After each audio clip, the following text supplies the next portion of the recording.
All right, what's going on, y'all? Welcome to the Fans Union for the fans by the fans. Uh, three man weave tonight. Just feeling under the weather. Um, but Graham luckily has a nice fillet form going on here. Yay, So, yay. well, before I first actually, let me just go ask, how we doing, fellas? How we doing this evening?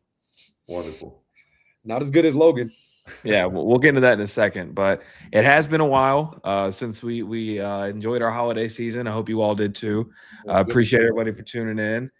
So we got a lot of catching up to do. Gonna have a lot tonight to talk about some of the bowl games. Obviously, Logan's been to two of them. So we're gonna talk about his experience a little bit before getting into the games.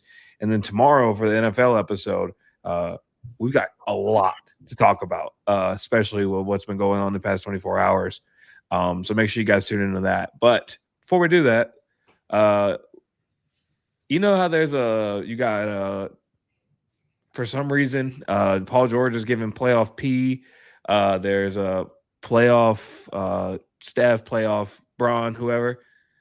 We have our own. We have playoff Logan, who is 2 for 2 at Ole Miss bowl games. So before we even talk about the games themselves, especially this past week, Logan, just tell everybody who listens, watches. First, we all appreciate you. Um, what's the bowl or what's the playoff experience like? You've been to a home game. Obviously, the stakes. When I say the stakes, you're playing Tulane and not Georgia, so totally different environment. But kind of just tell us what it's been like. So obviously, I'm gonna start with Tulane here. I had to go as an Ole Miss fan. My true and honest opinion was, who knows when we'll be back? Who knows if we'll ever be back? Like, there's a big what if. And honestly, I got there pretty early. Like, I got into Oxford around I'd say 10 a.m.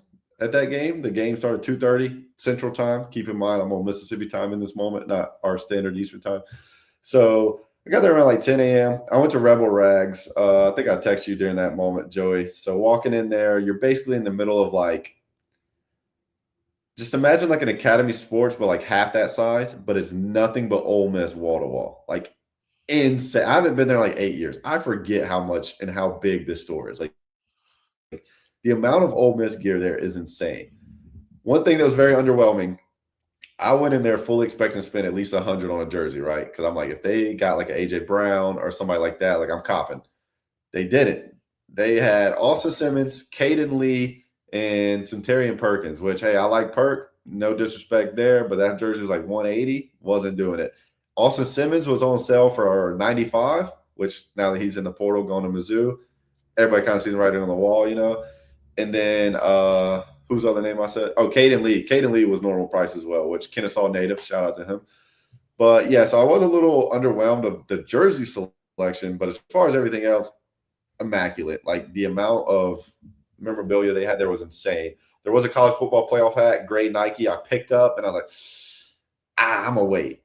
Went to the game. After the game, went back to get it. That bitch was sold out. I was so heartbroken. I was high on the win. I was like, I'm gonna go back and get it.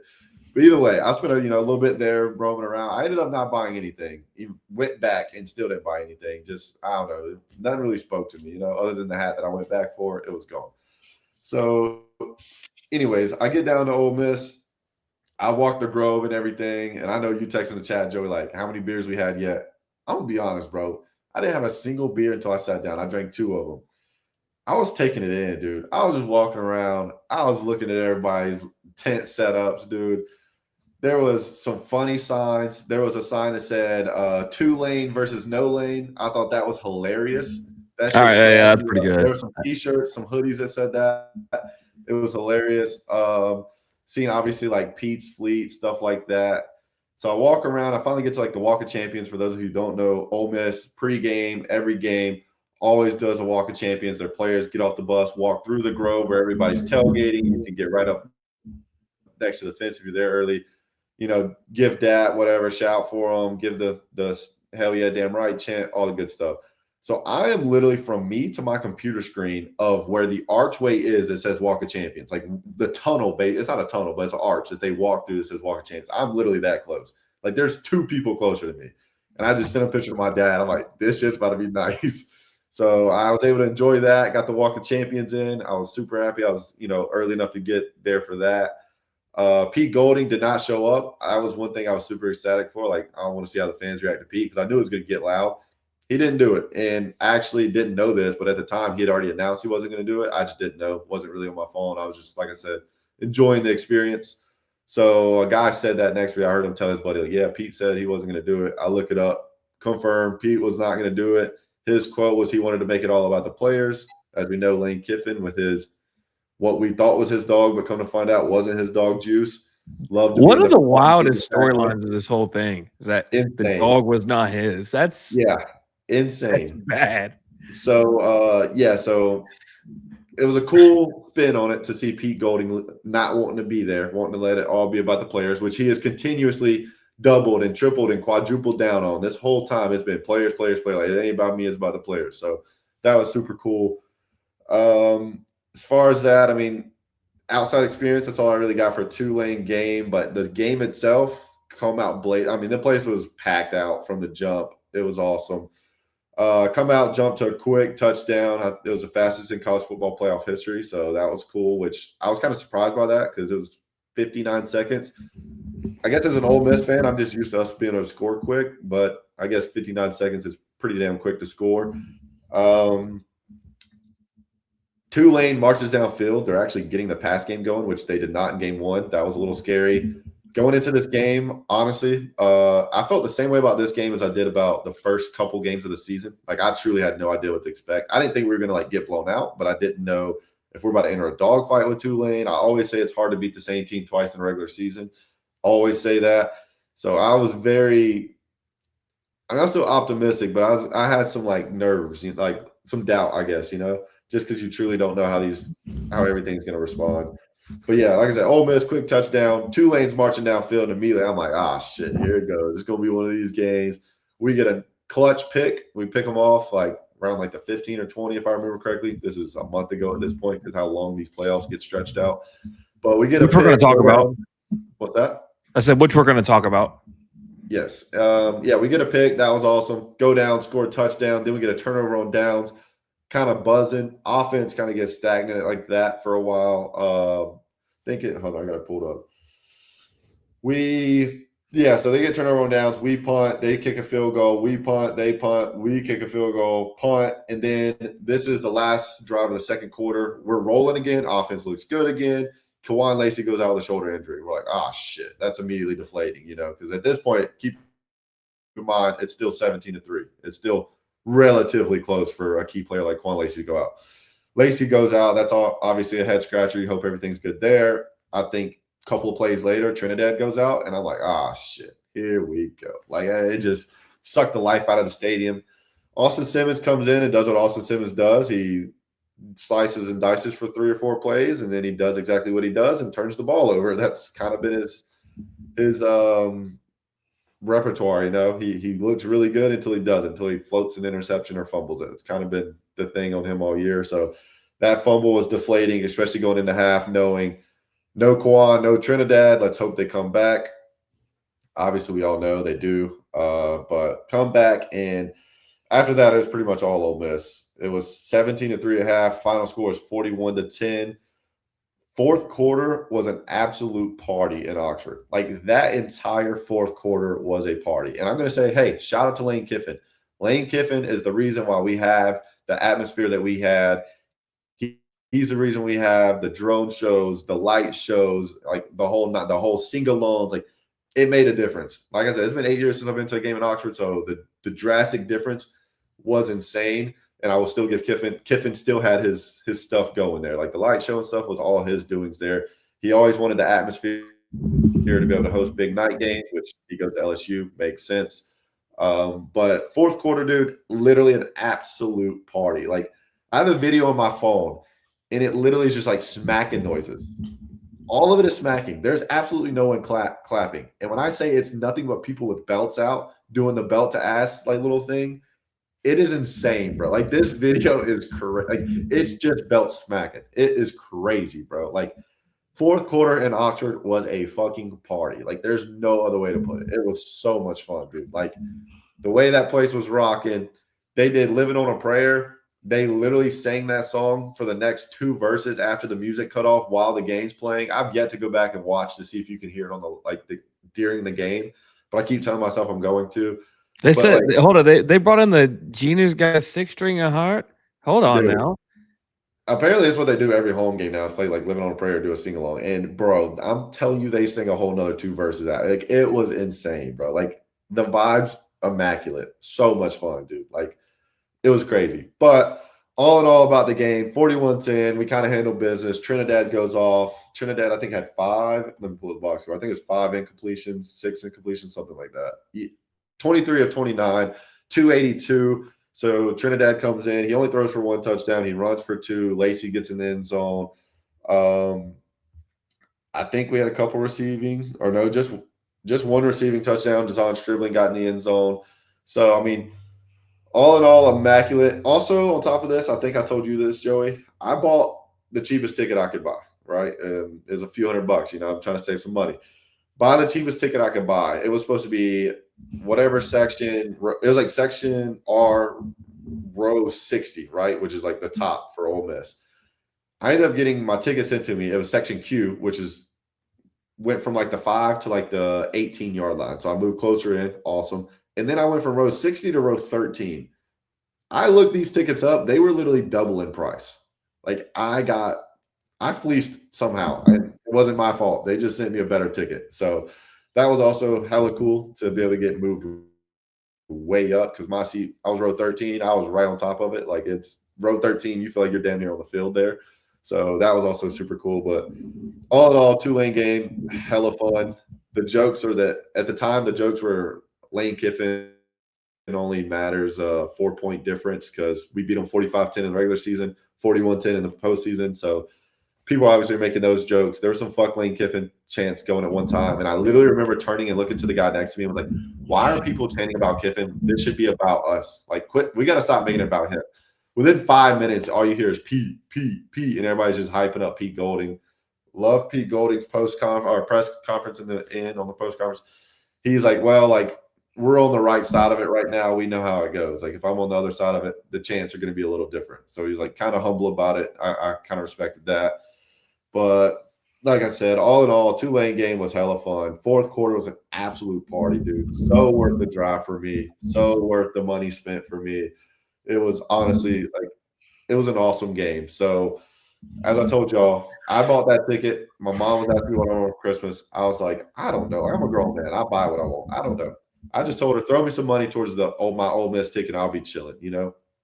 She ended up sending me like half of what I spent, which was awesome. Shout out. So technically that was a Christmas gift. And then on Christmas, my brother Dylan blesses me, my brother Jason, and my dad with tickets to the Sugar Bowl. So we got about 6 days at that point to prepare and make a trip down to New Orleans. Made that trip down. I was even more nervous about this game and being Georgia, being the one team we've lost to all year.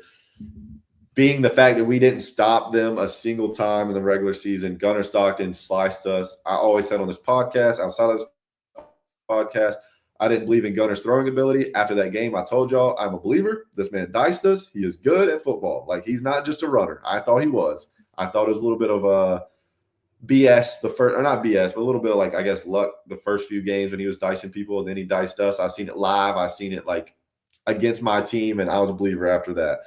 So very nervous about that game. We literally drove down the morning of on the 1st. We woke up, left my house about 6:37, something like that. We get down there close to, like, I think it was like 2, 3 o'clock, something like that. And then we end up going to like Manning's Bar. That place was packed. Like, you literally couldn't sit down to eat. We were going to grab a quick bite before we were able to check into our hotel and like put our stuff down and stuff. Manning's Bar, super cool environment, super cool. Hella Ole Miss fans. They had the game plan. I think who was playing at that time? The first game was Texas Tech and Oregon. Yeah, Texas. Yeah, you're right. Indiana was a night game. So yeah, Texas Tech and Oregon. They're playing on they had like this projector outside and like a little like outside patio type fill area. Super cool environment. It was unfortunate we weren't able to like eat there, but if we wanted to eat and get back out, because we were trying to eat, go check in, and then just Uber back towards like Bourbon Street area and then walk to the game and all that. So we just bit the bullet, went and grabbed Sonic, something quick, you know what I'm saying? But we do all that. Still was cool to see the Manning. Go back, hang out at Bourbon Street for a little bit, walk to the game. That place was packed. Like the whole walk from Bourbon Street to there, you're walking with 1,000 people probably. Like it's insane. The way the Caesar Superdome set up is kind of weird. Like, so it had like an outside like party tailgate type area, like almost. I kind of want to say like the Battery has like the stairs where they play the music and stuff. It's like a little area like that. You have to have a ticket just to get into there. Like when you show your ticket, you're like 300, 400, 500 yards. Like you're very far from the stadium. Like you're literally showing your ticket just to enter like an outside like tailgate type area. It was kind of crazy. So like we hung out there, drunk a couple beers, and we go ahead and head into the stadium, which again is not close. Like it's, I guess just like Atlanta, you can walk straight up to the stadium. Like you're entering the doors of the stadium when you show your ticket. Basically, like you're a little bit outside, That's not the case in New Orleans. It was honestly very strange, but I mean, I guess it is what it is, whatever. Go in there, and on the way to the game, my dad was like, oh, like I listen to this Ole Miss podcast. It's supposed to be like 3-1 Ole Miss fans. So like 75% Ole Miss fans. And I was like, yeah, but how do they really know? We roll into that place, and it is straight powder blue. Like you see a dog fan every 10 to 15 people. Like it was insane, bro. Like I was blown away. But I had to keep in mind, and I was reminding my dad this and stuff, like Georgia fans had the mindset of like, we'll wait till next round or maybe the championship. 100%. Like y'all have been there before. Respectfully, y'all have been there before. We have not. Ole Miss fans do not have that mindset. Ole Miss fans are like, this might be the last playoff game we ever played, which is my thought. So Ole Miss fans showed up and showed out. That place was loud. That place was rocking. As far as experience, I guess I'll jump into the game from here so we can all talk. I've been rambling for 15 minutes, but I've been trying to go over 2 weeks of dialogue here, because it was a great time, and I don't want to like, as an Ole Miss, all right, put it this way. Last year, I drove to Jacksonville for the damn Gator Bowl, bro. I drove to Jacksonville for the Gator Bowl a year and a few days ago. I think it was the first or the second we played. I just refused to see the Jackson Dart, the Trey Harris, the Walter Nolans, JJ Pegues. Like I refuse to not see them play as a team because I solely believe that was the most. I still will say this. I think last year was the most talented Ole Miss team we've ever had, which obviously this year already it's the most successful team we've ever had. But I really think last year's team had more talent. I truly believe that. But both can be true. What's that? Both can be true. Right. So, yeah, that's why I'm kind of going to dialogue here. Like, I travel for the damn Gator Bowl, dude. I'm a little excited about going to 2 playoff games back-to-back like this and luckily being on the winning side of both. Yeah, dude, and that's something I'm going to get into in a little bit. But let me give you a break here. All right. Yeah, before we jump in the game coach. No, dude, just trust me. After doing those solo episodes, you start talking for 20 minutes at a time, dude. You're like, oh, my God, my throat's about to explode. Pause. Yo. My word. But how's everybody doing tonight, man? But yeah, so this game, it was weird because I mean, obviously, Ole Miss comes out, and there were a few signs that I knew was going to be trouble later. One of those things was the kicker, Ole Miss. What's his name? Actually, no, it's Lucas Canero. I can't remember. It was Canero. Okay, well. He drills 2 from 50. Or no, I don't think the second one was from 50, but it was with plenty of leg. No. It was 50, 55, and 56. It was 56, yeah. That's right. Okay. The first one was 55. The first one broke the Sugar Bowl record, and the second one broke it right away, like within 30 minutes. So I saw that, and I knew it was going to be okay. So you literally, if you let these guys get to the 40, they got a chance to score. But then Georgia scores 21 points in the second quarter. And me being of any football mind, I don't think you have to be an ESPN analyst to figure this. If you watch somebody score 21 points in a quarter, you assume that team's going to win. At least I normally would. But obviously that's not what happens. I said, obviously we didn't get to talk much before the Georgia game. I guess that would have been the week before the game. We didn't get to meet. But I told people who asked me, I think if you're going to beat Georgia, you've got to have a quarterback that plays out of his mind. There were people who I didn't think could do that. I thought Sand was one of those people.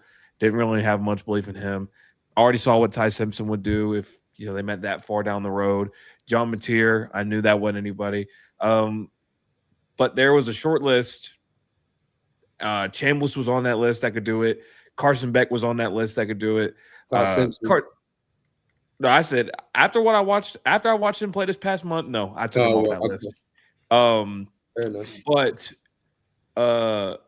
I knew Chambliss was on that list, and I knew I had Carson Beck on that list too.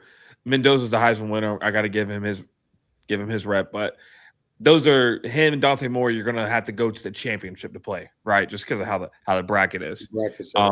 But same with Ty Simpson as well. But I knew either Beck or Chambliss could do it, and then Chambliss goes and plays out of his mind. I mean, honestly, I thought, and this could be ignorance, I thought Georgia had the game won after scoring 21 points in the second quarter, and then seeing that mishap at the end of the first half where Chambliss goes to spike it on fourth down, but he doesn't literally spike the ball, but kind of lines up like he's ready to spike it.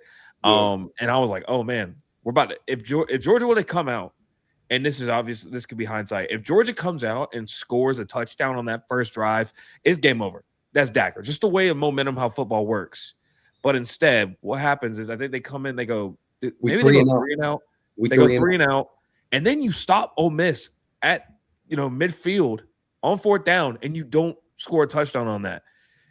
This offense is too good that you're playing. Quan Lacey also had a great game.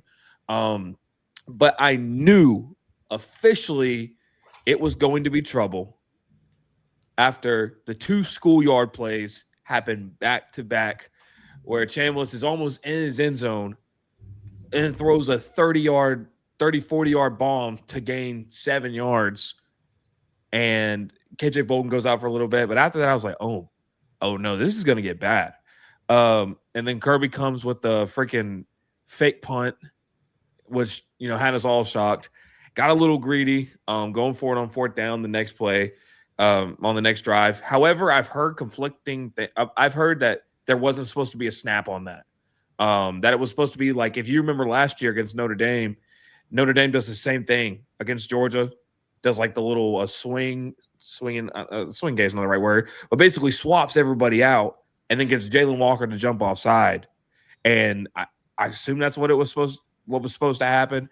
But instead, the 3 out of 5 offensive linemen move, and the one that doesn't is Monroe Freeling, the left tackle. Gonna get smoked. Ole Miss scores in 2 plays. I know you can bring it down to coaching. There was definitely some questionable play calling I'll give. I've said I feel like pretty consistently all year. I know Logan's tried to say, hey, Gunner's good. He could throw the ball. I knew this team's was going to have its shortcomings by Gunner Stockton's inability to move the ball downfield. That's been an issue all year. If Georgia's not forcing the ball down the opponent's throat, it's tough for them to beat anybody. Zachariah Branch was great during his time in Georgia. He's declared for the draft. But ultimately, Gunner Stockton's inability to be a dynamic thrower, consistently stretch the ball downfield, is what cost them this game. When it came down to it, it ended up saying your best quarterback performance versus my best quarterback. And Trinidad Chambliss absolutely smoked him out of the water. He was dynamic whenever he's on the field. We can get into a few more intricate things about it. But ultimately, I think it comes down to that. I think coaches get too much credit and they get too much flack. The players don't get enough flack sometimes. Sometimes they don't get enough credit. And sometimes you've got to just say, hey, we can put you in position to make X play, but if you don't execute, we can't put that all on coaching. Some very questionable decisions. But I think if Gunner is a dynamic thrower, if Carson Beck is in this game, Georgia wins this. And I know that could sound stupid, could sound crazy, but Carson Beck could consistently throw the ball downfield and make those layer throws at a higher clip, way higher clip than Gunner Stockton could. I know he's a good story, easy kid to root for. I mean, the dude got absolutely barreled several times, got right back up. He'll always have my support then, but I'm going to call a spade a spade.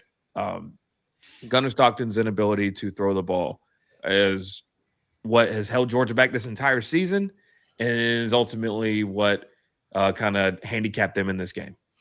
Who was Georgia's MVP this year, Joey? Zach Branch. And I'm fine with that. but it would be 1A, 1B with me, with him and Gunner. I think that it's fair. Wait, can I? All the criticisms that you're making are 100% fair. I also don't think that this team makes the playoffs if Carson remains their starting quarterback. I Well, think that I don't they're want to turn it to him, and I'm just using him as an example. I'm no, not trying to. but I mean, when you dish it up that way, I'm gonna just play devil's advocate simply because you threw it up, and I'm gonna just let a spade be a spade as well. I think that there's also a lot of really good things that Gunner presents just from a skill set standpoint for this particular team. This team wanted to run the ball better, and I think his skill set complemented that tremendously. In regards to the game, so I don't get way off on a whim, I actually made the comment to you, maybe in a different chat, Joey, but I said styles make fights. We're a pressure fighter, and we stopped throwing our jab for 6 rounds. I really don't like the timing of when we stopped running the ball the way we did, because for the most part, I think that that was the most effective part of our game in general, from a defensive or offensive standpoint. I think that there were pivotal times where there was actually a little outward zone run that we gave the ball to Josh McCray rather than Bowens, and it ended up being like a 3-yard loss. But it was like the right play call, wrong personnel, little stuff like that. But either way, that was kind of my takeaway. I guess if I wanted to just be pragmatic and look at it in a vacuum, you're right, Joey. There are downfalls with this offense when it comes to Gunner's inability to stretch the field. I think he can throw the ball. The problem is he doesn't have enough demand in this offense from that standpoint. The way he asserts himself as a runner, he can't do it as a passer, meaning the timing. He has the ability to, like that throw he made against Tennessee, some of the throws he made, specifically that deep ball to Dillon Bell against Ole Miss in the 4th quarter. Like, he can throw the kill shot, but what about when we need you to methodically pick apart a defense like Chambliss did to us?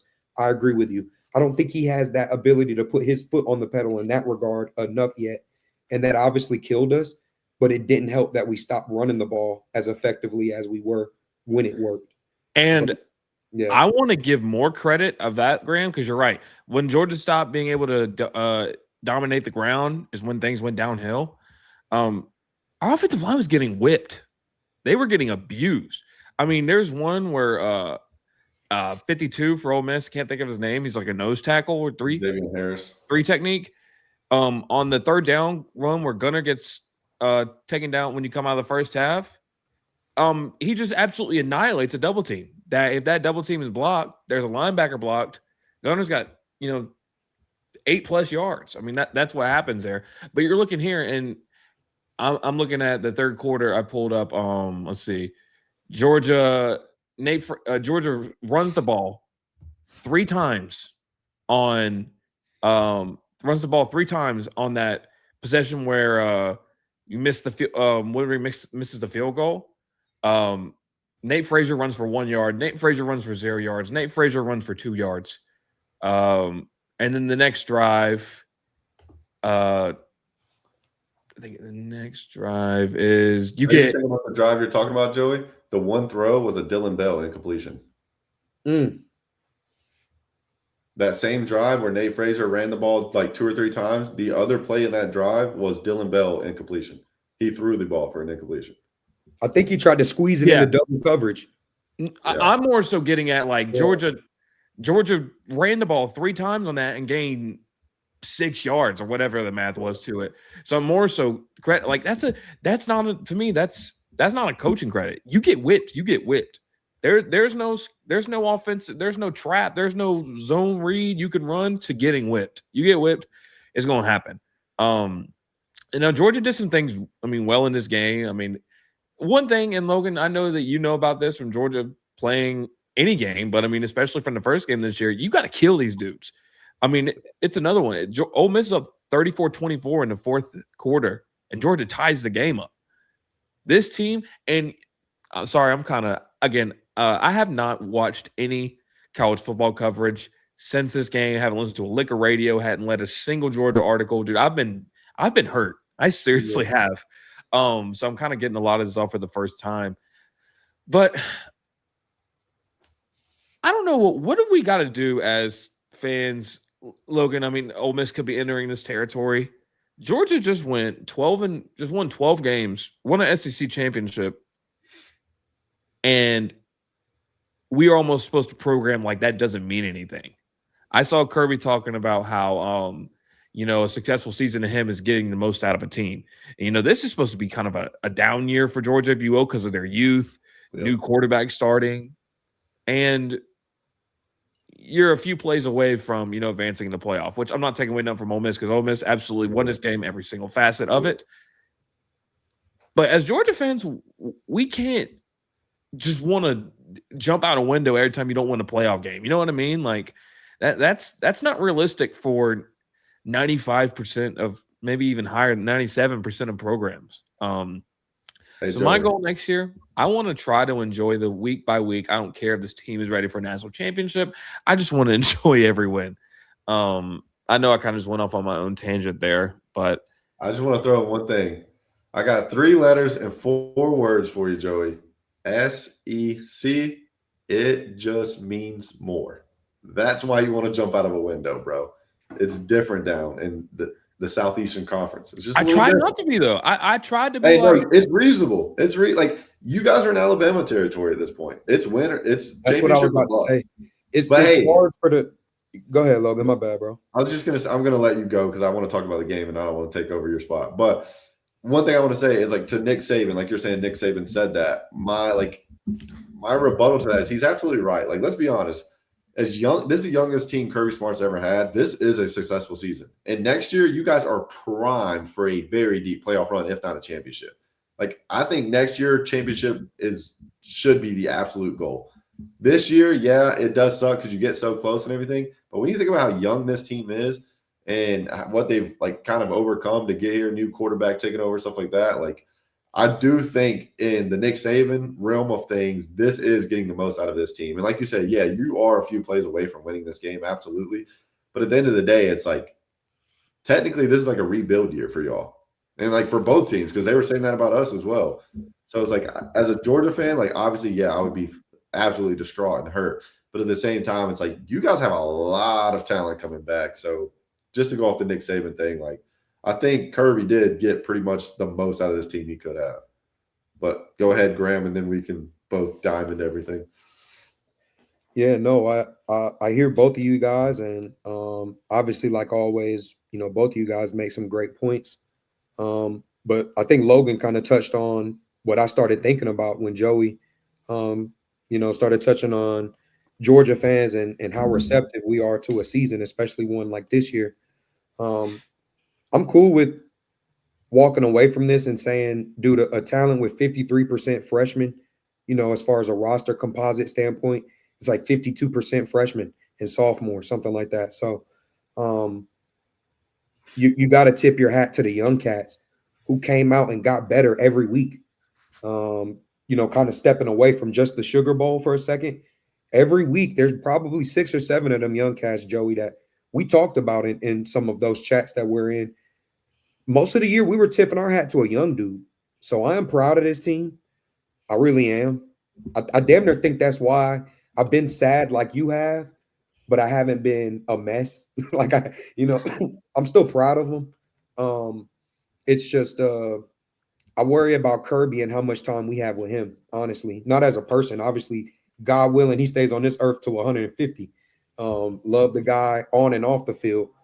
But yeah, you've hit on in a few weeks, even on this pod, how stressful this freaking transfer portal shit, NIL shit is to these older cats who've been around and they weren't brought up in a system that was reflective of this. And they care about these relationships with these guys. If you really put Kirby in a position in 7 years to where he's damn near only got a year or 2 with every player, I could see him getting sick of it and just washing his hands with it. So that's where my frustration comes from. 100. People say I'm crazy for that. Everything in a win now standpoint, just because I know that this is our Bobby Bowden. This is our Nick Saban. This is our Big Beamer. I don't know when we'll ever get one of those. I don't know if my kids are going to be able to have a coach like Kirby. So I damn near want to have as much I can hang up on the wall to point to him. And I'm glad we won another SEC title, man. I am. I damn near feel spoiled even talking like this. Because we always talk about being kids and Georgia not even playing in these fucking games. But Needless to say, just like Logan's been saying, I'll stop ranting. But you know, it's hard. That's where the impatience comes from. I hope I speak for every practical Georgia fan. You know, people who are trying to be practical. We're proud of the young guys. We're proud of Gunner. I know I am. There were a couple games I didn't think we were. I thought we were going to die on the sword of Gunner not being able to throw it. Unfortunately, we ultimately died on it in the Sugar Bowl. But Trinidad Chambliss is the best fucking quarterback left in this tournament, and I'll stand on that. I'm talking about that playing football, not being 6'5" and having wavy hair and looking like he can be a news anchor. I said playing fucking football, tossing that fucking tater, toting that fucking tater into the end zone, bro. I put him head to head over any quarterback for the rest of this tournament. So, you know, I tip my hat to Ole Miss and I tip my hat to my boy Logan. I've known you for a long time. I'm happy that you was able to experience that, bro. I really am. Hey, and to go off of this, I think I might have said it to you, Joey, or maybe it was someone else, but I said that when Fernando Mendoza won the Heisman, I said if Trinidad Chambliss started all year, he would have been the Heisman. And now that he has those extra 2 games, go ahead and start comparing them stats. And that boy Trinidad is the truth, dude. Like I said, what was it, week 3 when he played a little bit? I was like, we might have found our next quarterback. I remember being on this podcast and saying that shit. I never thought it'd turn into this, but I was like, he outshined Austin Simmons immediately. And I was so glad. I was getting so mad when they were like, back up Trinidad starting again. And it's like week 5, week 6. I'm like, dude, he's had 3 excellent games. He's a fucking starter. Ain't no backup Trinidad. Like, he's the guy. So just to go off that, Graham, do you want to touch on the game at all? Because I will probably rant for the next 10 or 15. I feel like I at least want you to mention how well y'all's defense played. Because to me, I think everything y'all's offense did, like y'all showed y'all's ceiling the same way that y'all did in the first half, in the first game. Yeah. I think y'all played like that in the second half to me in this game. Like y'all were able to execute the offensively the same way in the second half of the Sugar Bowl as y'all did in the first meeting in Athens. But y'all's defense, like Joey hit at with being able to make Georgia go 3 and out, trying to run the ball and shit, like y'all's defense stepped up big time to me. Yeah, I agree. So I just wanted to make sure I know I'm about to dive deep into this. So to start the game here, first thing we do is go out there and we get 6 plays, 12 yards, punt. And immediately I'm like, because we got the ball first, and I'm like telling my dad, like, we got to score. Like, we got to come out hair on fire, you know, with the way the game played out last time and everything. So we punt, and I'm looking at my dad. I'm like, we got to get a stop. Like, we can't let them just score like last time. Like, we got to get a stop. If they stop us like that and then come out and score, we're in trouble. They did put together a handful of plays. I think got a couple first downs. Luckily, forced them to punt. Immediately, my dad looks at me and goes, well, we know we can stop them. Because we didn't know that. The first game, we never got to stop. Y'all never punted. It was touchdowns or field goals, or you nailed it to seal the game. So immediately, like, it's kind of like that weight off our shoulders, like, okay, it's possible. You know, it's possible. So that was nice. We go out, we march downfield a little bit, drive stalls a little bit. My dad's like, damn, we're about to punt again. And I look at my dad, I'm like, no, we're about to kick this bitch. And my dad's like, he's got a leg like that? I was like, yes, he does. Kicks what I thought was a 54-yarder. It seems like they're ruling it a 55-yarder because I could have swore it's from the 37, but they're ruling it a 55-yarder now that I've, stepped away from the stadium and looked and everything. So, boom, drills a 55-yarder. I was in that end zone. I had no idea that ball had another 10 or 15 yards on it. Like, from my angle, keep it in mind, I'm at the nosebleeds. I'm literally in the very top and the very back. Like, but I mean, it's still good. The way stadiums are built these days, there's not a bad seat in any stadium if it's a newer stadium. I do want to say real quick, Caesars, the Superdome, that is my favorite stadium to watch football games at. It's like the Angels are shining their lights over you at that stadium. Even though you've been there, Joey? You've been out there? No, I'm just saying, watching it on TV, like that's to me, that's where games look. It's like a light is just shining on everybody. I just wanted to mention that. Sorry, continue. Yeah. Hey, and to know that's the same stadium that was hit by Katrina is insane. I just want to throw that out there as well. Like, shout out to them. Got that shit together. But yeah, so that field goal, literally had no idea the amount of leg he truly had behind it. Because I'm not watching what you guys are watching. We made a joke. me and my brother made the joke. We're the only people in New Orleans above sea level. Like we were up there. You know what I'm saying? So like, and hey, shout out to Dylan for buying the tickets. I don't give a damn where I was in that stadium. I was there, and that's all that fucking mattered. So that's not me talking shit, because I would have bought the cheapest. I bought the cheapest for the damn Oxford game. But anyways, kick the field goal. Boom, we go out 3 and out, force them to punt. And I'm like, oh shit, this defense is coming to play. This is nice. I like this. We go down again, get a few yards, drive starts stalling, and then I look at my dad and I'm like, now this one is where we start kind of wondering. Like I said, 54 and 56 is 2 yards. I get it, because in my head it was a 54-yarder. I guess it was a 55, which broke the Sugar Bowl record. 56, I'm like, all right, once you start getting mid-50s and up, especially college, you're really pushing it.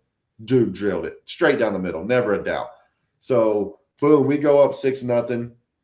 I remember telling my dad, like, these field goals are going to come up big. Like, these are going to be huge. It's going to suck because if they score a touchdown, bow, they're winning, and it feels like all the momentum we had shot, which ends up happening. But I was like, those field goals are huge, right? So Georgia comes down, they start running the football, and as soon as they start running it with Nate Frazier, I look at my dad and I was like, this is what I was scared of. Like, this is exactly what I was terrified of. Like, Nate Frazier just running through our chest for 3-4 yards every carry. And to touch on Nate Frazier real quick, y'all said Georgia's MVP this year. Do I think he was y'all's best player? No, but I think your MVP is Nate Frazier. My personal outside unbiased opinion looking in. Nate Frazier rolled, you guys rolled. If he didn't roll, y'all didn't always roll. I think if Nate Frazier was going, Georgia's offense was going pretty much all year. Everything I've seen, at least as an outsider, not watching every snap and things of that nature. It was tough because him and Chauncey went 1A and 1B this year. Yeah, Georgia is speed the hot hand. Yeah, they always have Anywhere, it. but running back especially. It's more mainly between Bowens and Frazier. But I mean, a lot of games. What's his name? God, why is this? McCray. Josh McCray. McCray. I don't know why I couldn't think of his last name. McCray would get a bunch of tips. So they feed the hot hand a lot. But that's fair. And like I said, I'm unbiased, outside looking in. I have not watched every game or every snap. Like I respect that take though, Logan. I respect that. I would say just from what I've seen of Georgia, it seems like Nate Frazier is the MVP. Like when I say MVP, I mean most valuable. Like he's the most valuable. Like when he's rolling, y'all are rolling. That's what I was trying to get at. But yeah, so y'all go down, y'all score a touchdown. We go down. Pretty much this, y'all went 7 plays, 75 yards, 3.5 minutes. We went 8 plays, 75 yards, 3 minutes. So I mean, right away we matched it. And I'm like, hell yeah. Like, it's good to know we answered. However, 0 for 2. I don't fully agree with that situation that early. Like, I get early in the fourth, you want to know what you got to do, or maybe like midway through the third. But I thought early in the second quarter like that was super early to go for 2. But at the end of the day, it's like if we take care of business down the road, that should not matter. So you guys come back. Y'all go 12 plays, 75 yards, and a touchdown. If I'm not mistaken, this is the drive that y'all picked up 4 third downs, and I think 3 of them were 3rd and 8+. This is where Gunnar Stockton – Joey, I'm going to be honest. You're not giving Gunnar Stockton enough credit. I think this is a little bit of hurt seeping in, which is completely understandable. But Gunnar Stockton played out of his mind. There was a meme I seen at the end of the game of Tom Brady and Peyton Manning shaking hands, and I literally believe that because it was a quarterback duel. Like, there were so many times we were rushing Gunnar out of the pocket. He's on the run, floating it over a linebacker's head for an incompletion. Or he has like kind of like a busted play, shoots up the middle and runs the ball. Like, Gunnar played his ass off. Maybe he was 1 or 2 plays away from making the winning difference. Sure. But he played his ass off. And we were lighting him up, dude. He was – a couple of times he was standing in the pocket getting lit up and still completing a dime. Like, Gunnar played his ass off, bro. I am still – I can't call it a quarterback duel if you get outthrown in yardage by 160. Dude, Gunnar was making plays. That's all I'm going to say. Like, I'm looking at the first downs he picked up. One was an 8-yard rush from Cass Jones. One was a screen to Zach Branch. Which we could not stop. Those screens were killing us the first half. Because, dude, the thing is, and people always give Georgia too much flack for this, like throwing too many screens. If those are properly blocked, it's 8 yards at least every time. Oh, yeah. You know what's funny? So we had 2 Georgia fans. They were super cool, super chill. 2 Georgia fans sitting behind us, right? They're probably young 20s. They're ecstatic. Like, they are through the roof, like, as they should be, you know? There was one play in the first half. Ole Miss threw a screen, and we got hit in the back. oh, excuse me, we got hit in the backfield, and this man yells out, "Is Mike Bobo calling their plays?" And I died like I was like the only one that was laughing around us, but I was like, "I got you, bro." Like Mike Bobo, You got to be from around here to get that. yeah, right. I'm like, yeah. I was like, I just looked at that and I was like, yeah, Joey stays talking about these screenplays. I don't hate them. I'm not a screen hater, but neither here nor there. Yeah, right. But either way, y'all have these. Like I said, I think it was 4 third downs. Y'all picked up that single drive, and they were deflating as hell every time. And then we go out, y'all score a touchdown, we go out, and then that's when the fumble, scoop, and score happened. And man, the life that came out of my body when that shit happened. I am a very optimistic person, but I was a little bit of pessimistic for a second because I'm not gonna lie, the first thought that went through my head was like, "Here we fucking go!" Like it was just like, "Here comes the saxophones." I started hearing the dogs, dude. I started hearing a little bit of barking. I was just like, like "Hello Darkness," my old friend started playing. It was for a second, bro. I'm not gonna lie, I was like, "Son of a bitch," and it was right before half. Keep that in mind. So y'all score, and then on top of that, not only do we go down 9, we turn around and 3-and-out punt to y'all. Luckily, we 3-and-out, y'all 3-and-out punt to us. That was awesome. This is when time management, I guess you would say, wasn't the best here. We get down, we get close to field goal range. We try to do an emergency field goal unit. The whistle blows as they're running on the field, as we all know. So we kind of sort of leave three points on the field. When Daquan Wright caught that ball, a lot of people around me were yelling, "Go out of bounds, go out of bounds, go out of bounds." He tries to cut up field and get the first down, doesn't get the first down, and as we know, kind of mayhem broke loose there. We don't come away with any points. However, at halftime, it was pretty quiet. You could tell a lot of fans are just kind of like somber, like it's a bad taste in our mouth, you know. I looked at my dad and I said, "Hey, we blew a 9-point lead. Now it's their turn to blow a 9-point lead." Because as you guys remembered, y'all 17-0'd us in the fourth quarter of the last game. Because on to what Graham's saying, we played a great 3 quarters the first game, not great 2. It was a great 3 quarters. Fourth quarter, y'all 17-0'd us and won by 8. We were up by 9 to start that quarter. So I just looked at my dad. I was like, "It's their turn to blow a 9." I was like, "It's their turn to blow a 9-point lead." I was like, "But we got to get a stop to start the game." This old guy next to me, we start talking. We actually started talking halfway through the third quarter, but we were talking. He's like, "Man, it was right before we had scored the touchdown." He's like, "Man, like we got to score." And I looked at it, I was like, whoever's able to find the run game again, because the third quarter, the run game for both teams was non-existent for a while there. I was like, whoever can find the run game again, that's going to be the team to win this football game. I was like, because both teams' run game kind of went downhill for a second there. And I'd be damned. We get a 3-and-out to start. Y'all followed up. Y'all get a turnover on downs to start around the 50. So the punt was like, hell yeah, we're back in this. And then we go for it on 4th down and don't get it. And y'all stuffed us. Like it wasn't even close to getting it. That was deflating as well. Like shit. Like as soon as you think you're about to have a chance to get back in it, y'all get us a turnover on downs. Y'all are in good position. Y'all end up missing, I think it was a 52-yarder, if I'm not mistaken. That was huge. That Woodring has been money all year.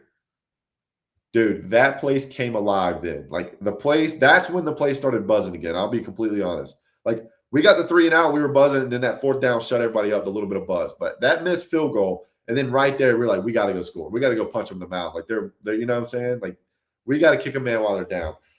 So we go down and score that touchdown. I think this is who scores this touchdown? I'm trying to remember. Was it the?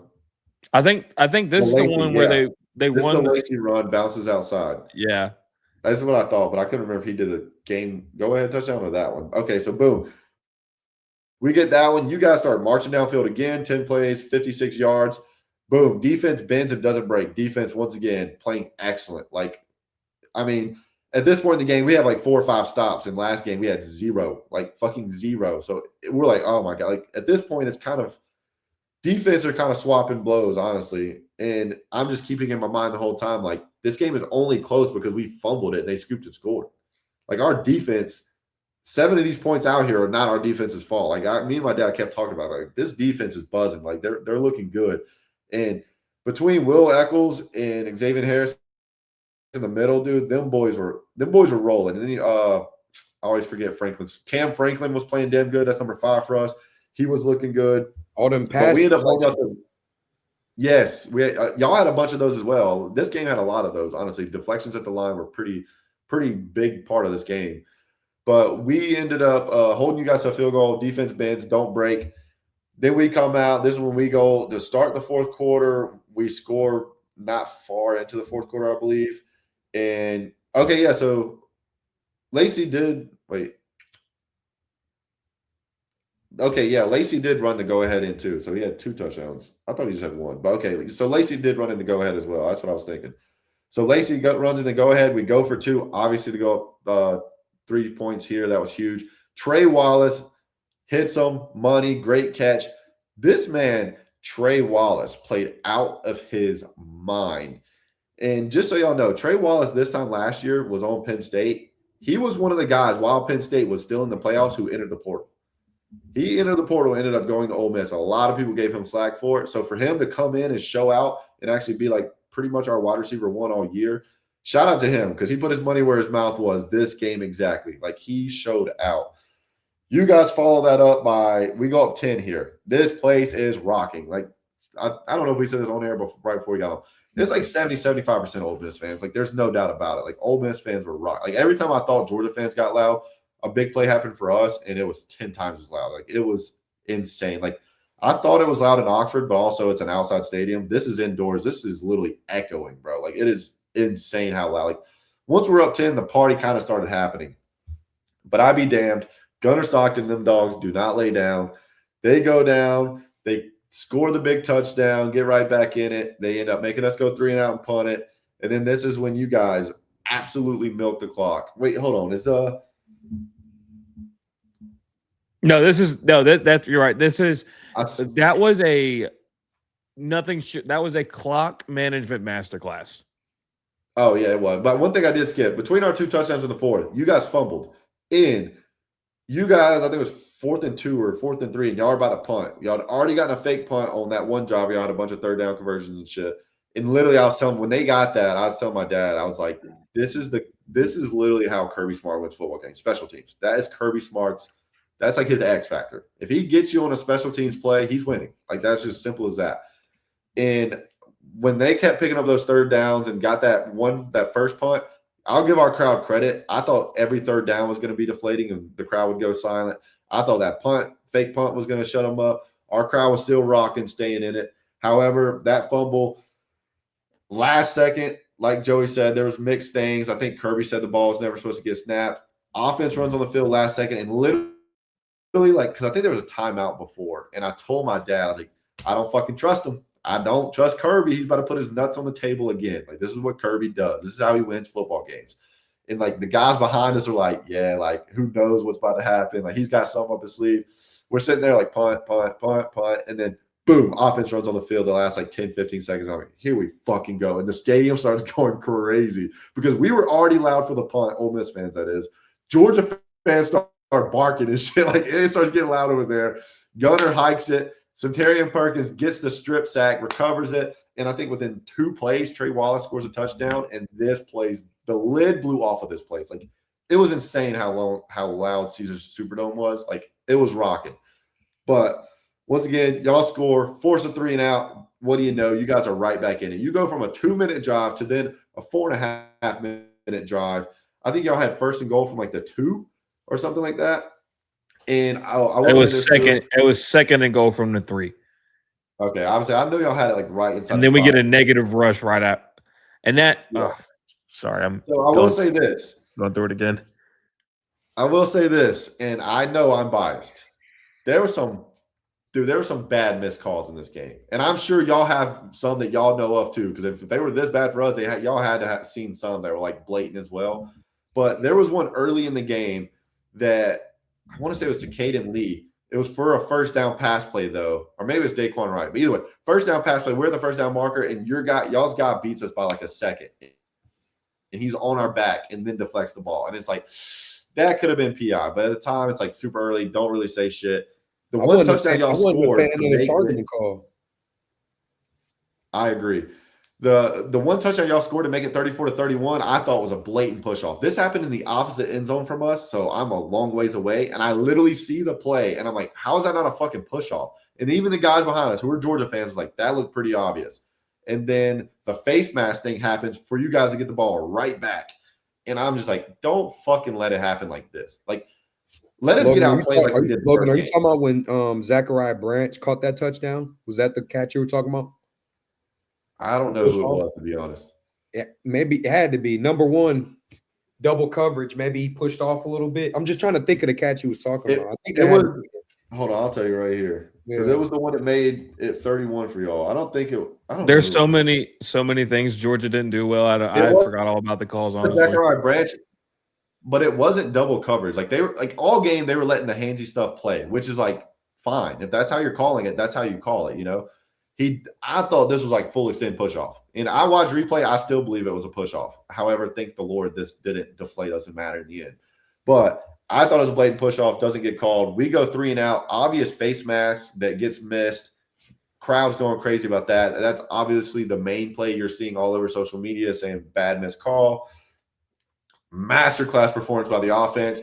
Somehow our defense once again bends and does not break. Somehow gets a stop and forces you guys to kick a field goal.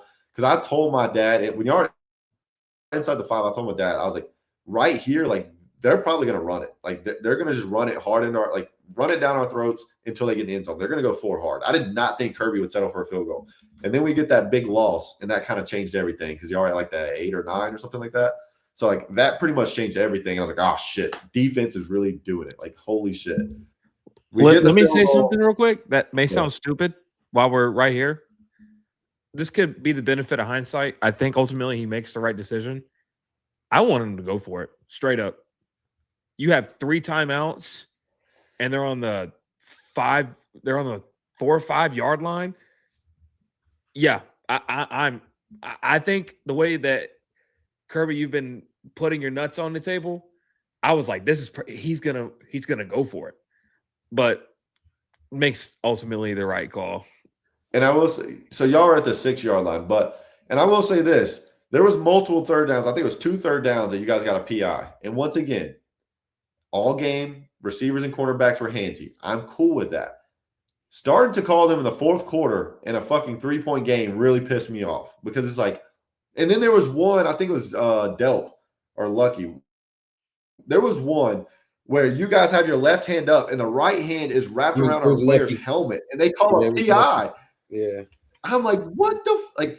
It literally felt like the refs were against us. And I know I am biased. I am going through it in the moment, absolutely going through it. All the Ole Miss fans are going through it. Like I said this earlier, like I've been to numerous Braves games, Braves playoff games specifically, like 10 to 15 playoff games. I've seen walk-offs. I've seen home runs in the bottom of the 8th off Josh Hader to go to the NLCS. I've seen NLCS walk-offs.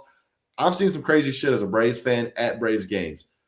I have never been to a football game where every play mattered. Like in playoff baseball, every pitch, it's like oohs and ahs and stuff like that. Like this is how this game was. Every play, everyone in that stadium is at the edge of their seat. Whether you're a Georgia or an Ole Miss fan, from start to finish, that's literally how this game was. It was insane. However, I was definitely feeling salty. I felt like there were some calls not going our way. I didn't understand the whole let them play until it matters. It kind of reminded me of like NBA does that shit. It's like if you're going to call it like loose, call it loose. If you're going to call it tight, call it tight. Don't switch it up when it starts mattering. And that's what I felt like was happening. Once again, I'm a biased Ole Miss fan. I completely understand that. Your guys' perspective may be a little different. Y'all might have 4 or 5 calls like I have in my head that y'all like should have been called or shouldn't have been called. Like the targeting comes to mind.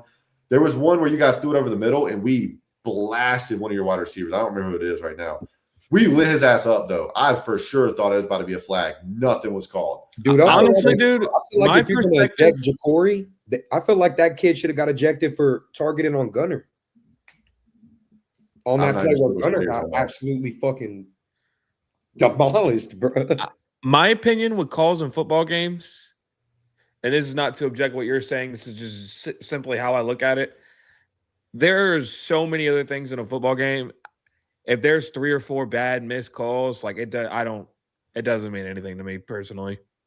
I am usually with you, but it felt like all of these were in the 4th quarter. And I get it. That's not to say, no, you're wrong. That's just simply It don't matter what kind of game it is. My Like, biggest argument was if you're going to call the ticky-tack stuff, do it all game. And they weren't. Like, well, they were letting them hand fight. Wide receivers and cornerbacks were being very handsy with each other, and it was flying.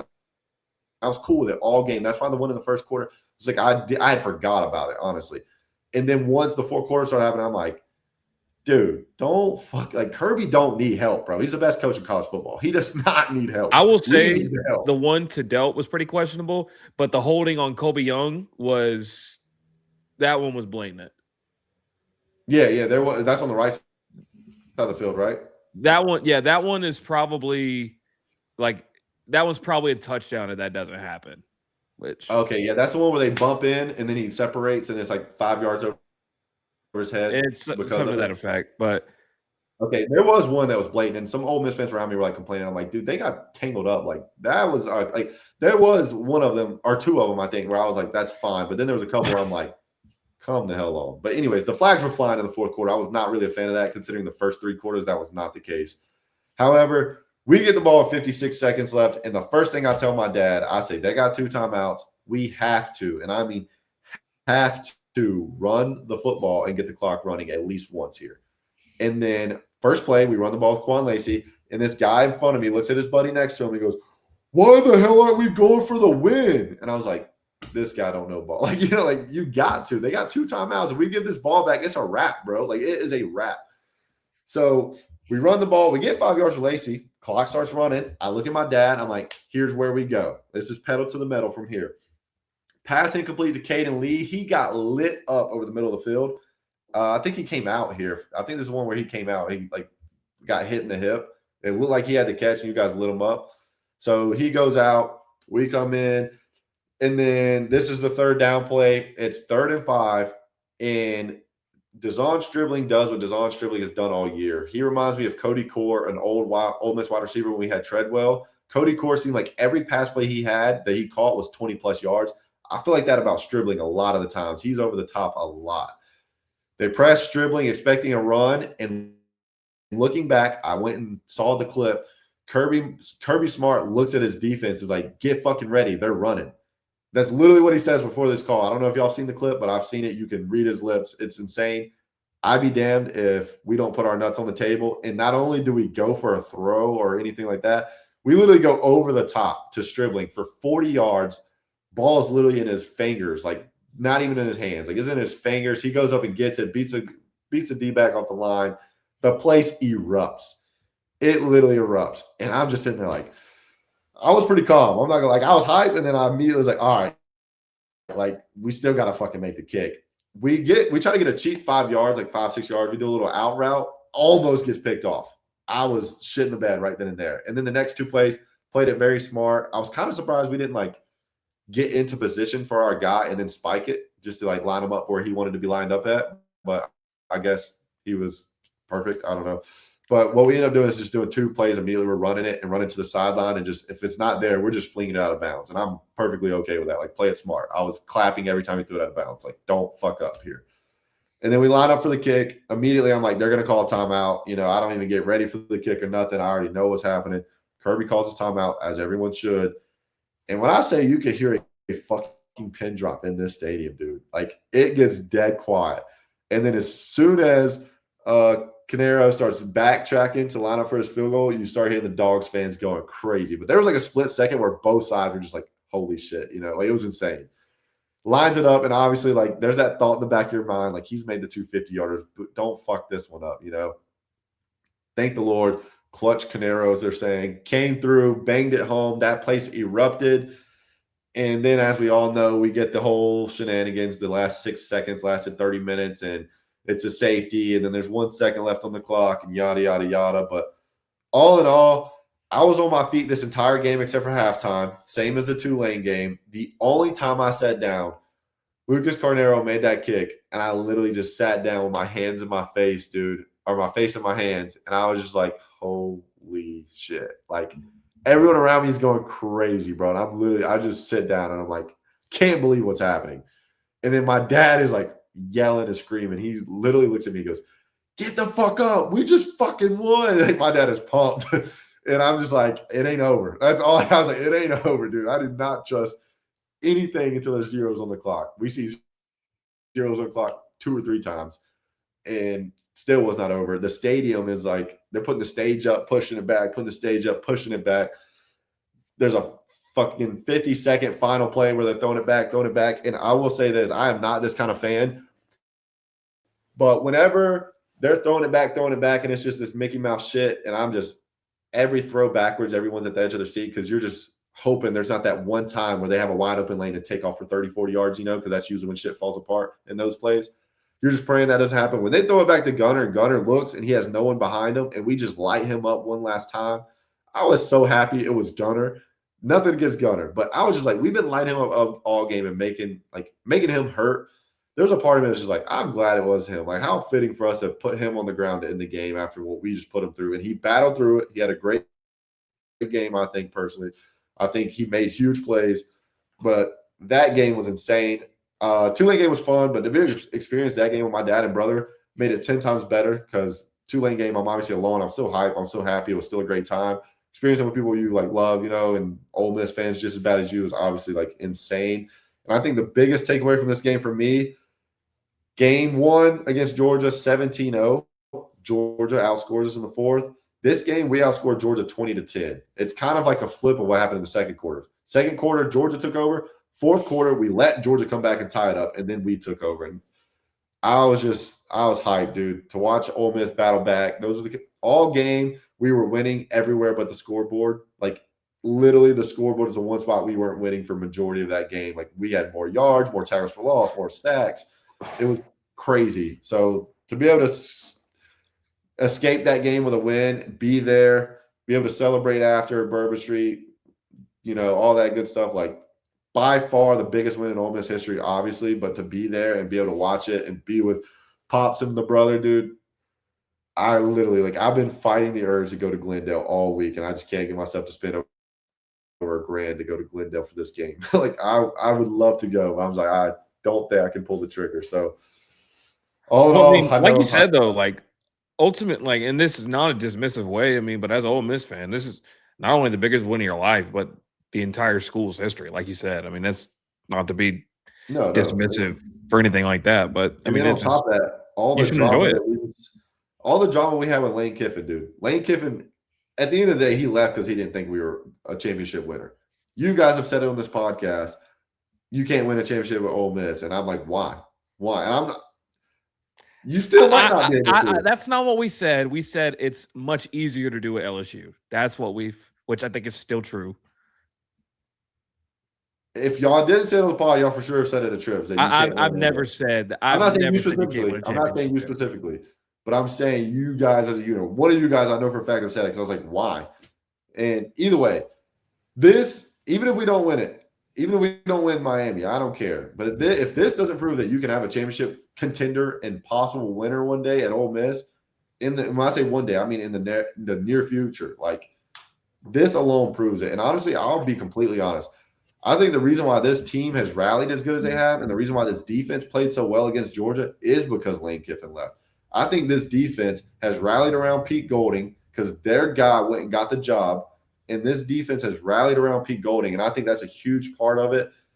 My dad was hyped because Prince Will is coming back, and so he's telling me we're talking about these players that are announcing they're staying. Quan Lacey being one, Trinidad if he gets approved, all that. And my dad's talking about a couple of defensive players announcing they're coming back. And I'm like, dude, I'm not worried about it. I don't see important defenders leaving. This defense loves Pete Golding.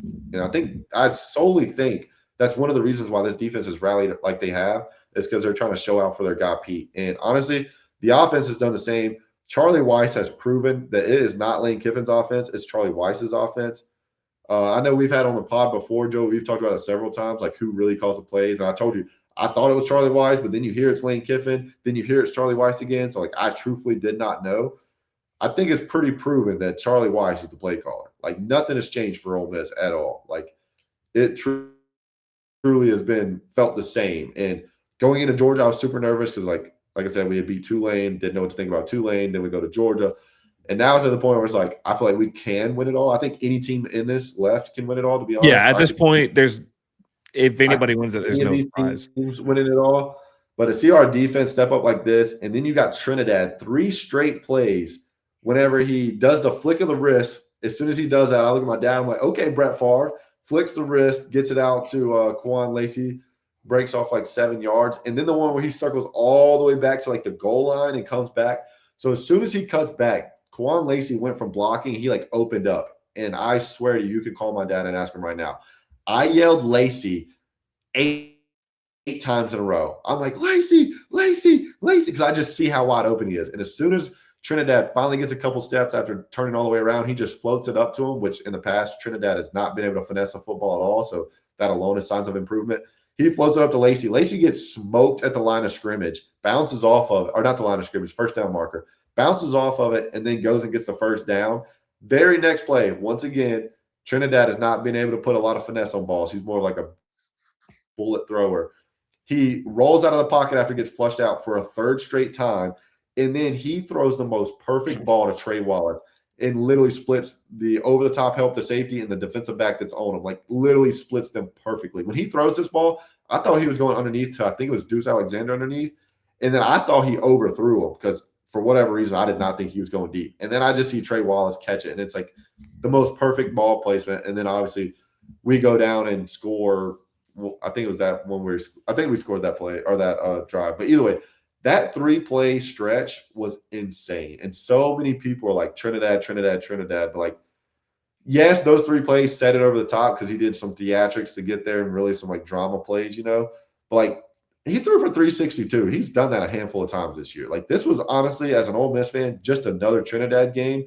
And I think this is just getting way more hype and recognition solely because the stage it was on, and then those 3 specific plays were obviously insane.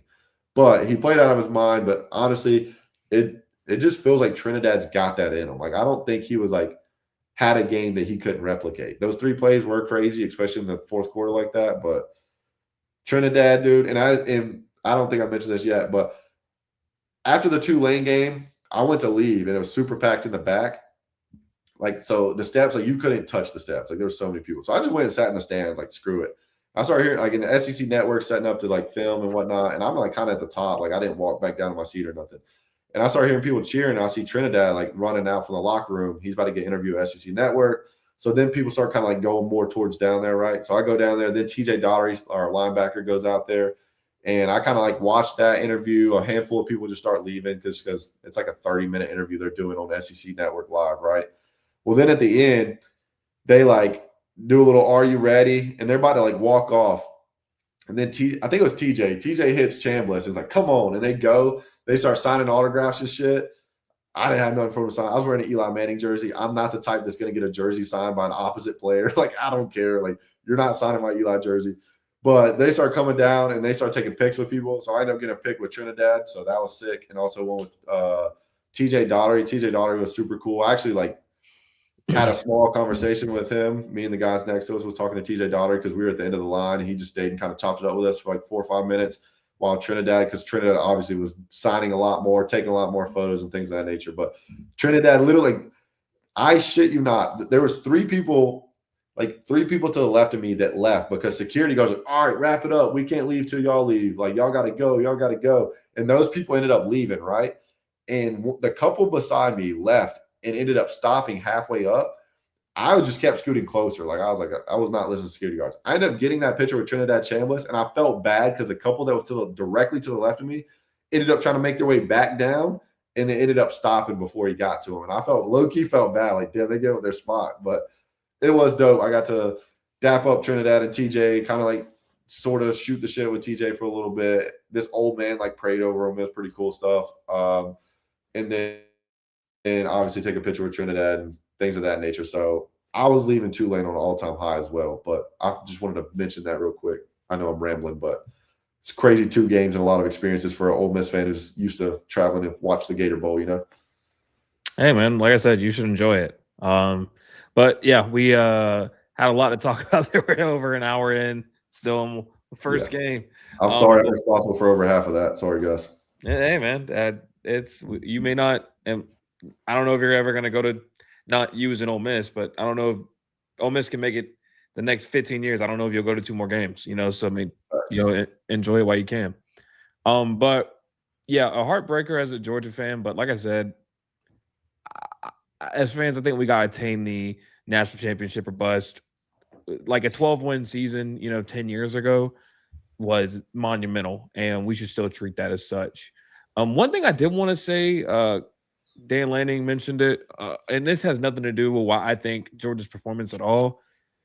College football season should be over, right? Should have already be over or should be ending next week. Um, I think, especially if just because of the popularity of the program, if like an Ole Miss goes to the championship game, because Ole Miss fans is pretty regional, right? I mean, Logan, you're from Mississippi, that's why you like them. People from Montana like Miami. Like it kind of is what it is there. If you see it, if like a Miami doesn't go, there's not going to be a ton of fans watching this game. And national championship games ratings are usually through the roof. But even last year for Notre Dame and Ohio State, they were plummeted because there's so much fan fatigue. Um, College football's, I mean, we talk about this all the time. The product's so good, but there's got to be some leadership step up in this sport because, and I'm not saying Ole Miss could have played Georgia the next week and still the result could have been the same. I'm not trying to paint it like that. But as fans, we shouldn't be 2 weeks out from the Super Bowl about to play the national championship.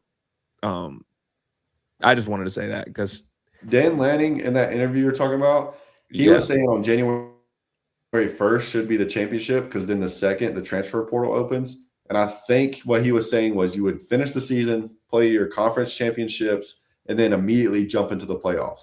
And he said on that timeline, you don't skip any weeks. You don't have to worry about the bye week BS that everyone talks about. Or I guess they would get one bye week instead of like a month off. And then also on top of that, you would get the championship game on January 1st. And then January 2nd, portal opens. And he was like, that's how you fix the schedule. And I don't really hate that, to be honest.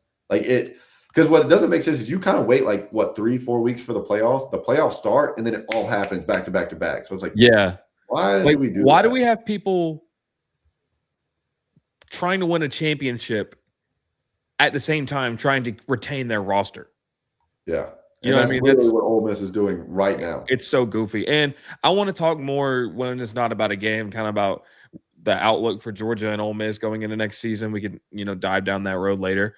But I did just want to throw that in there. Graham, before we quickly run through Indiana and Alabama, just like Indiana ran through them. Do you have anything you want to add to this real quick? No, man. I think across the board, fans, coaches, players alike, maybe we haven't heard as much from the players, but definitely from fans and coaches.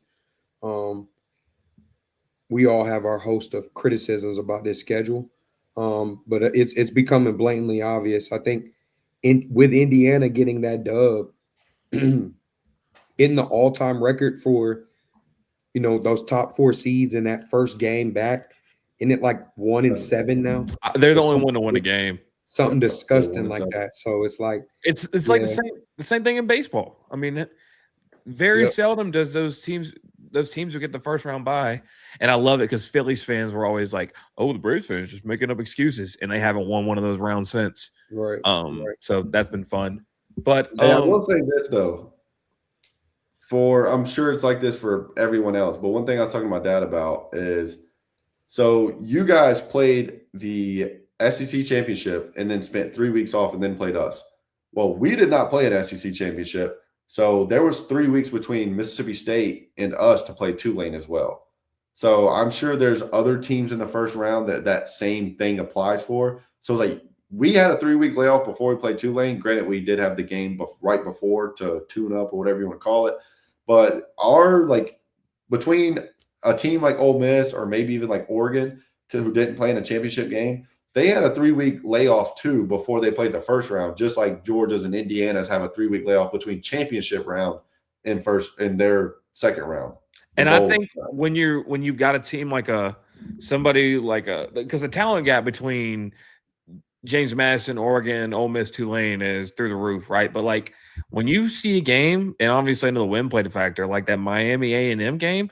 I mean, a team like A&M, that's a big deal, because you don't have the I guess just the ability to skate through a team. with a big talent gap. But let's go ahead and move into Indiana real Wait, quick. 1 second. While you're talking about this, I want to mention this. And this shout out to Tripp because he's usually the stat guy, but I do got one for us while we're talking about like you said, a Tulane or James Madison. So since the playoffs have become a thing, TCU has lost by 58. Florida State has lost by 39. Michigan State lost by 38. Oklahoma's lost by 35. Ohio State's lost by 31. Alabama's lost by 28. SMU has lost by 28. Ohio State has lost by 28. Notre Dame lost by 27. Tennessee lost by 25. And now Alabama again has lost by 31. Granted, it was the second round. All of those games have happened, though, and been blowout wins. And all of the programs I just named are not group of 5 or group of 4.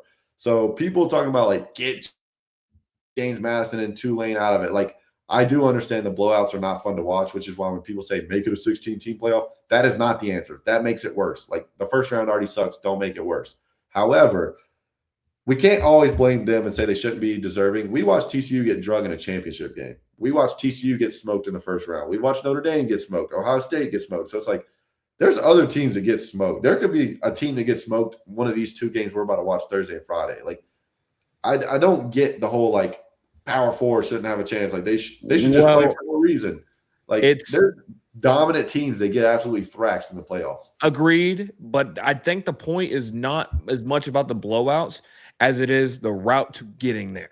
Is the route to James Madison getting to a playoff and the route of Ole Miss or Georgia or any Power 4 team getting to a playoff is totally different life. And that's just true. However, really the biggest victim in this is the ACC because Virginia wins that game. We only have one team again. They might still get blown out, but I think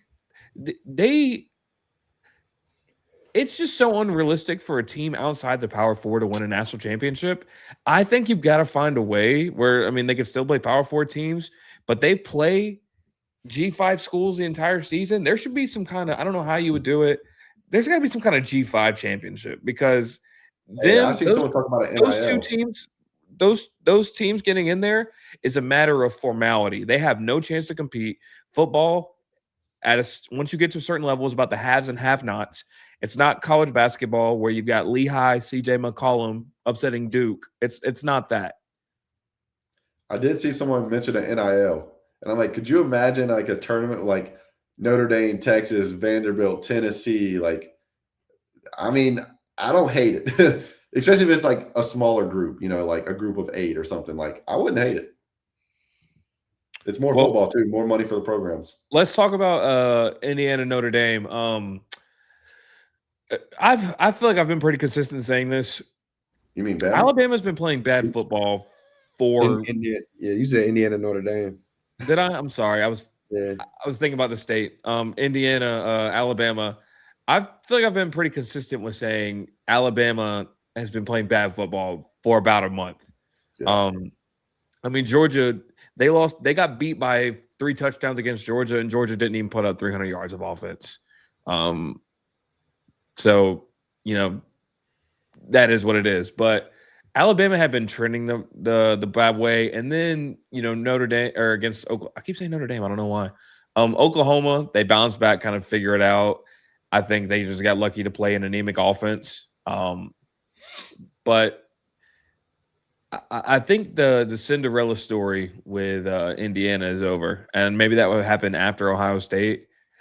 But now you've beat 2 of probably the 2 best football programs of all time.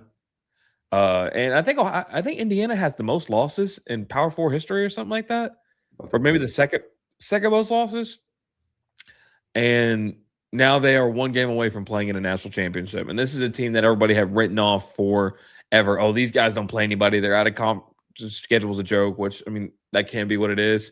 But now they're playing the big boys and they're handling business. So big shout out to Indiana. I really think they're a more complete team than Oregon, which we're going to predict that game here in a little bit. But yeah, these boys absolutely rolled, and I'm really, really impressed with them. Mendoza, I think he threw 3 incomplete passes, didn't even throw over 200 yards, but Alabama could do nothing. Ty Simpson gets benched. Just everything that can go wrong for Alabama kind of did. and Alabama still holds the crown of like everybody is ready to see them lose. They're gonna probably wear that crown for a while. So yeah, the granddaddy of them all, the Rose Bowl, always a great presentation. But yeah, these boys got wrecked. Yeah, I think that was the worst ass whooping I've seen in playoff history. And maybe not statistically speaking, maybe somebody can pull out a point spread that's worse. TCU But Georgia. fair enough. Fair enough. That one's too easy. That one is almost I guess that blowout. It right. doesn't count. Yeah. I guess with the narratives, like you already kind of touched on, the narratives attached to both of these teams. I mean, you guys know how this shit get down. We're all SEC fans here. We spent the latter half of all our childhood getting belt from Bama. So, like both our teams. To see them get whooped like that on any platform, but especially in the playoffs, at the Rose Bowl, the weather was ass right before the game, and then the sun miraculously broke out, and Indiana broke out that belt. I'll be right back. And they didn't put it back on. I mean, that was right up there. I mean, yeah, like I'll say it. That was the worst playoff ass whooping I've seen in my lifetime, Logan. Just because Bama, was the perennial powerhouse program of this whole sport for the last 20 years. I did not have that on my bingo card at all. Yeah, I didn't see that one coming at all. I thought at least Alabama would put up a fight, but it might need to get studied. What was Ty Simpson's stats? Like 24 tuds, 1 interception the first 8 games, and then he's like 6 tuds, 6 interceptions the last few or whatever. It was some crazy stat like that. Like his fall off the last 4 or 5 games it's been crazy. Like there was weeks, and I mean weeks in a row, where all of us on this podcast was talking about Alabama is the most complete team right now, and they look like it. And then in the blink of an eye, they were not that anymore. Like I think it's crazy how up and down Alabama football kind of was this year. But yeah, I did not expect a 31-point blowout. And if you would have told me 2 months ago that Ty Simpson gets benched in a playoff game, I'd have like, no shot. Like, I'm not buying what you're selling, bro. But it happened. I personally have been an Indiana believer since they beat Oregon. I don't know why people act like their schedule during the regular season was so bad. I've said all year that Ohio State has not played a soul. That week 1 matchup against Texas meant nothing to me. Like, both those teams were very bad at that time. They both improved a lot. Ohio State didn't play nobody. At least Indiana went to Oregon and beat Oregon by double digits. Like, I don't understand why the whole narrative, and I solely think it's because program history, like that narrative is still a thing, even though college football this year, you can be great one year and shit the next. It really don't matter. Like with the portal and NILs and all that, like everything is different. So I think that is I think that's the most important thing. I thought Indiana was for real since they beat Oregon. I thought they stood a chance against Ohio State. I think I did pick Ohio State in that one just because I was a victim of it as well as far as program history. But yeah, that game, I think, and once again, Indiana and Oregon is another rematch. And like I said earlier this episode, I've said it numerous times on this podcast, it's so hard to beat a good team twice. And as much as I think Indiana is the most complete team through and through, you're playing the same team a second time, and it's so hard to beat a good team twice. So I think this next round is going to get super interesting. Yeah, another game I want to talk about real quick. I mean, I feel like there was nothing super exciting in this one. Oregon defensively really looked good. They're playing a really, really good defense in Texas Tech. David Bailey. Yeah. Oh, yeah. That's a Texas Tech guy, right? 31. Yeah, he was balling. Yeah. A little bit of that game I watched, every time I looked up, he was balling. He looks like a freak, man. If he's not a top 3 pick, I don't know what earth I live on. I'm for real. We in the upside down or something, bro. Is he going? Is he going to the draft this year? I haven't heard. Yeah, okay, that's true. He might be staying and getting that oil money, bro. The crux, and I mean, if you've watched Texas Tech, not you as in YouTube, but anybody who's watched Texas Tech, first off, every game that they've won this year, they've won by over 20 points. I think we discussed that last time. But this offense definitely has some questions to me the whole year. And ultimately, I mean, Dante Moore is, very well could be the first pick in the draft next year. So this is someone who kind of his ability kind of outweighs, I guess compensates is the right word for when you're not performing well on other ones. His talent is kind of enough above everybody to figure it out. But I don't. We're going to predict it here in a little bit, but I think you're going to see another shaky performance from Oregon this year against Indiana. But hats off to them. They dominated Texas Tech and found a way to win. And now they're one win away from being in a national championship. So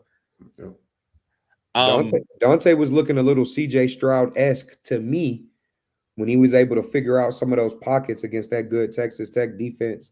A lot like Stroud was able to figure some things out against Georgia on a New Year's game, I think 3 years ago. I hear you, Joey. I do worry about Oregon's defense when they play against a way more capable offense in Indiana, because Texas offense is that anemic. I mean, it's like them in Oklahoma, if we're being real, as far as like really bad offenses for this playoff. So that does give you pause for cause. Or calls for pause, pardon me. I got you.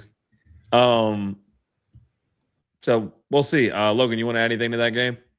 Like I said, I didn't watch a ton of this game. One of my biggest takeaways from this game, I was watching the first half a little bit on my phone as we were like finishing up the drive and whatnot. It was 23 minutes to 7 minutes, I think, in the first half. Oregon had possession for 23 minutes of the first 30, I think it was. Texas Tech. Shout out to Oregon. I mean, I did not expect Texas Tech to put up a dud like that. And, I mean, Oregon looks good. That's why I think next round could be fun and interesting. However, Texas Tech, I just want to say this. I won't say much about the game or much after this. Texas Tech has the ability and the money to be good for the foreseeable future. Big emphasis on the money there. They're crazy. What's that? It's a big emphasis on the money there. Yeah. The money at Texas Tech is no joke. So I would not be surprised if they're kind of in the conversation again next year. Like, I was kind of realizing that over the last few weeks. Like, dang, Texas Tech, there's a lot of videos out there where they're interviewing people, and there's a lot of money out there. Let's just say that. But other than that, I don't got to say. Oregon, shout out to them. They kind of flown under the radar all last year, and now they're in the Final Four. So shout out to them. I just want to know, Texas Tech in the first half, in the first half ran 3, 6, 8, 12, 19. They ran 22 plays of offense in the first half.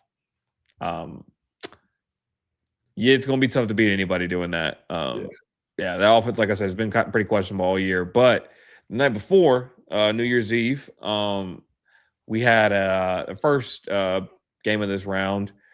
Miami Hurricanes. I don't know if just because they were kind of the betting favorite, you call this the biggest upset.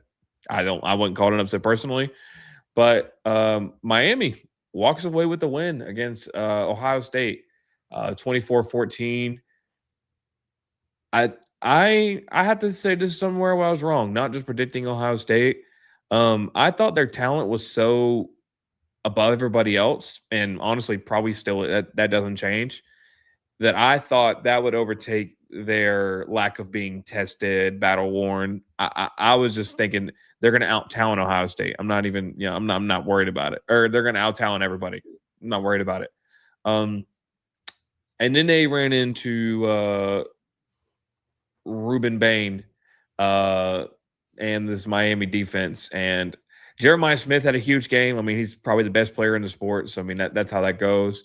But Zan throws 2 picks, and it's just they can never really get anything clicking. And they outgain Miami. This is, Texas outgains them in that first game of the year, and it doesn't happen. And then Miami comes in and plays gritty football, makes it happen. Has a big pick 6 at the beginning that kind of puts them up 14. Huge. Yeah, puts them up 14-0 early.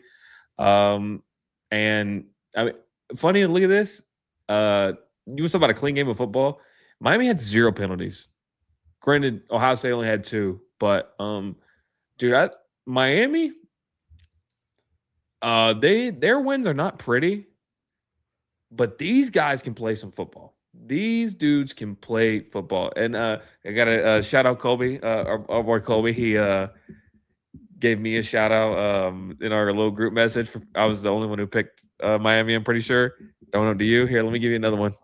There's another one right there for you. He gonna screenshot that one. Yeah, exactly. That shit's gonna be in the chat, bro. But Miami, I think, and I'm Trinidad Shameless probably had the best game of the playoffs, but I think the best player in the playoff has been Ruben Bain, the defensive lineman at Miami. That dude has been a game wrecker both games against elite teams, elite regular season teams, at least in Ohio State and Texas A&M. Absolute game breaker. And I think he's going to be the biggest factor. Maintaining him is going to be the biggest factor this week. So, yeah, I'm excited about this next round. But Logan, tell me a little bit about this game. Miami, dude, that pick six was insane. Because what did that put? Let me pull this up. I put him at 14-0. Okay, I was thinking 17, but okay, yeah, 14-0 then. But yeah, that pick six, dude, and like he caught it in stride, like that thing was meant for him, bro. Like as soon as he caught it, there was no question that was a tud. Like he was gone. Like it was insane the jump he had on that ball. Miami's defense is buzzing. And one thing I want to say while I say that, it's kind of crazy to me because every single team who's left in it, you can say that about. Every team that's left, their defenses look good. Ole Miss's defense came up. I mean, yeah, I know we allowed 34 points. We made key stops. Miami's defense looks incredible. Like they are barely letting anyone score on them. It's insane. Oregon's defense looked impeccable against Texas Tech. Indiana just shut out Alabama. Like all four of these teams' defense looks like they're really stepping up. And it's really impressive, to be honest. Like, because Oregon's defense was able to shut down Texas Tech to the point where Texas Tech having such a good defense didn't really matter because they were so worn out. And I think that was the biggest part is like they just had them boys torched because they were on field all game. So, or they didn't shut out Alabama. I'm sorry. Alabama had 3 points, but Oregon. It was essentially a shutout. You can call that one a shutout. But yeah, so my biggest takeaway is Miami's defense looks so damn good. Like Carson Beck, he's doing what he's got to do to take care of business. But and they're running the ball pretty effectively as well. Fletcher, I forget his first name. Fletcher Jr. I can't think of his first name right now, but he's running the ball very well. Mark Fletcher Jr.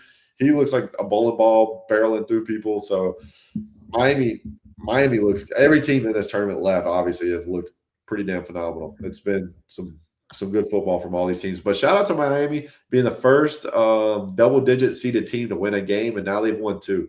So it's the first time any 10, 11, or 12 seed in the playoffs has won a game. They've now won 2 in the same postseason. So shout out to Miami taking full advantage of their first playoff appearance, as well as a couple of other teams in this playoffs. Going into the Final Four, Ole Miss has never won a title since BCS era. Oregon has not. Indiana has not. Miami has won in 2001. No matter who wins this, college football's changed, dude. Like, your powerhouse of Ohio State, your Georgias, your Alabamas, like your typical teams who go and win championships, your Auburns, LSUs. Dude, it's different now. Like, it's anyone's game. It truly is. NIL has really changed that. So I think I kept saying NIL tournament earlier, and I think I meant NIT. Just thought about that. Anyways, NIL has really changed a lot of things in college football, and there's nothing more than I love to see when there's in any sport. I don't care what sport it is, professional, college. I love when there's a handful of teams left, and then you show their last championship, and it's been 25 plus years. Like, I love that with sports. I love parity. I love when new teams are in the mix and trying to win. Like, this is everything I love about sports. All 4 of these teams being in this mix, and there's going to be a title crown to 3 teams who have never done it since BCS, and 1 team who's only had 1. It'll be the first one in 25 years. So no matter who wins this one, I think it's good for the sport of football personally. Yeah, I mean, to me, it's funny because you have the there's no more powerhouses, but I mean, aside from Alabama, I feel like it's Alabama's kind of the anomaly. And you know what? That's not a good point because there's only one SEC team in it. So let me not even go down that route. I'm saying Alabama, but I think your LSU's and Auburn's teams who have won 2 in 15 years. Not necessarily. Auburn only won once. They lost to Florida State. You're right. Okay, but still, like your teams to have been in that mix and been to a couple of championships and stuff like that, like it seems like that's going to happen a lot less. Yeah, I say that Oregon has been to a championship in you our can't lifetime. hoard talent like relevant. you can't hoard talent like you used to be able to. And that's something we're gonna just touch on real quickly before the games. But I just want to say my kind of final thoughts is this Miami game. I've watched Carson Beck orchestrate a lot of death marches as a Georgia fan. I thought back about that Auburn game last year. Miami gets the ball. They're up 17-14. And it's time to ice the game, essentially. Miami goes down on a 10-play, 70-yard, 5-minute touchdown drive. And if I told you that, Logan, what I'm thinking about it, you probably think to yourself, most people are like, oh, maybe Carson Beck has a big drive and dices them up. No, dude, this drive was all attitude. This is a 19-yard run, 4-yard run, 3-yard run, 5-yard pass, 13-yard run, 1-yard run, 5-yard run, 13-yard touchdown pass, 2-yard run, 5-yard touchdown run. That is, hey, we're about to run the ball. You guys can't stop us, and we're going to go put the ice on the game. Say what? Yeah. I mean, you said you guys know we're going to run the ball, and I said, yeah, so stop it. Yeah. Like they can. And good luck. You're not going to be able to. We're going to go this Ohio State team, that defense has probably 4 first-rounders on it. Downs, Reese, McDonald, and Styles. That's just this year.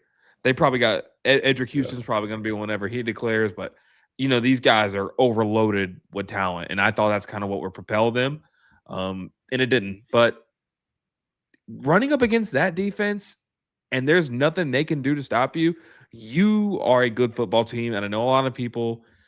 I think Notre Dame fans more had a problem with Alabama getting in over Notre Dame, or instead of Miami. I think that was their biggest gripe. But Miami's showing, hey, we should have been here. We should have been ranked higher the whole time. Now it's time to show you. And, I'm really excited to see their run. So we're going to predict these games here in a second. Real quick, transfer portal is open. A lot of crazy stuff has happened. There is 1/3 of this roster of teams in the transfer portal. 1/3 of players in college football are in the transfer portal right now. Over 4,000 players.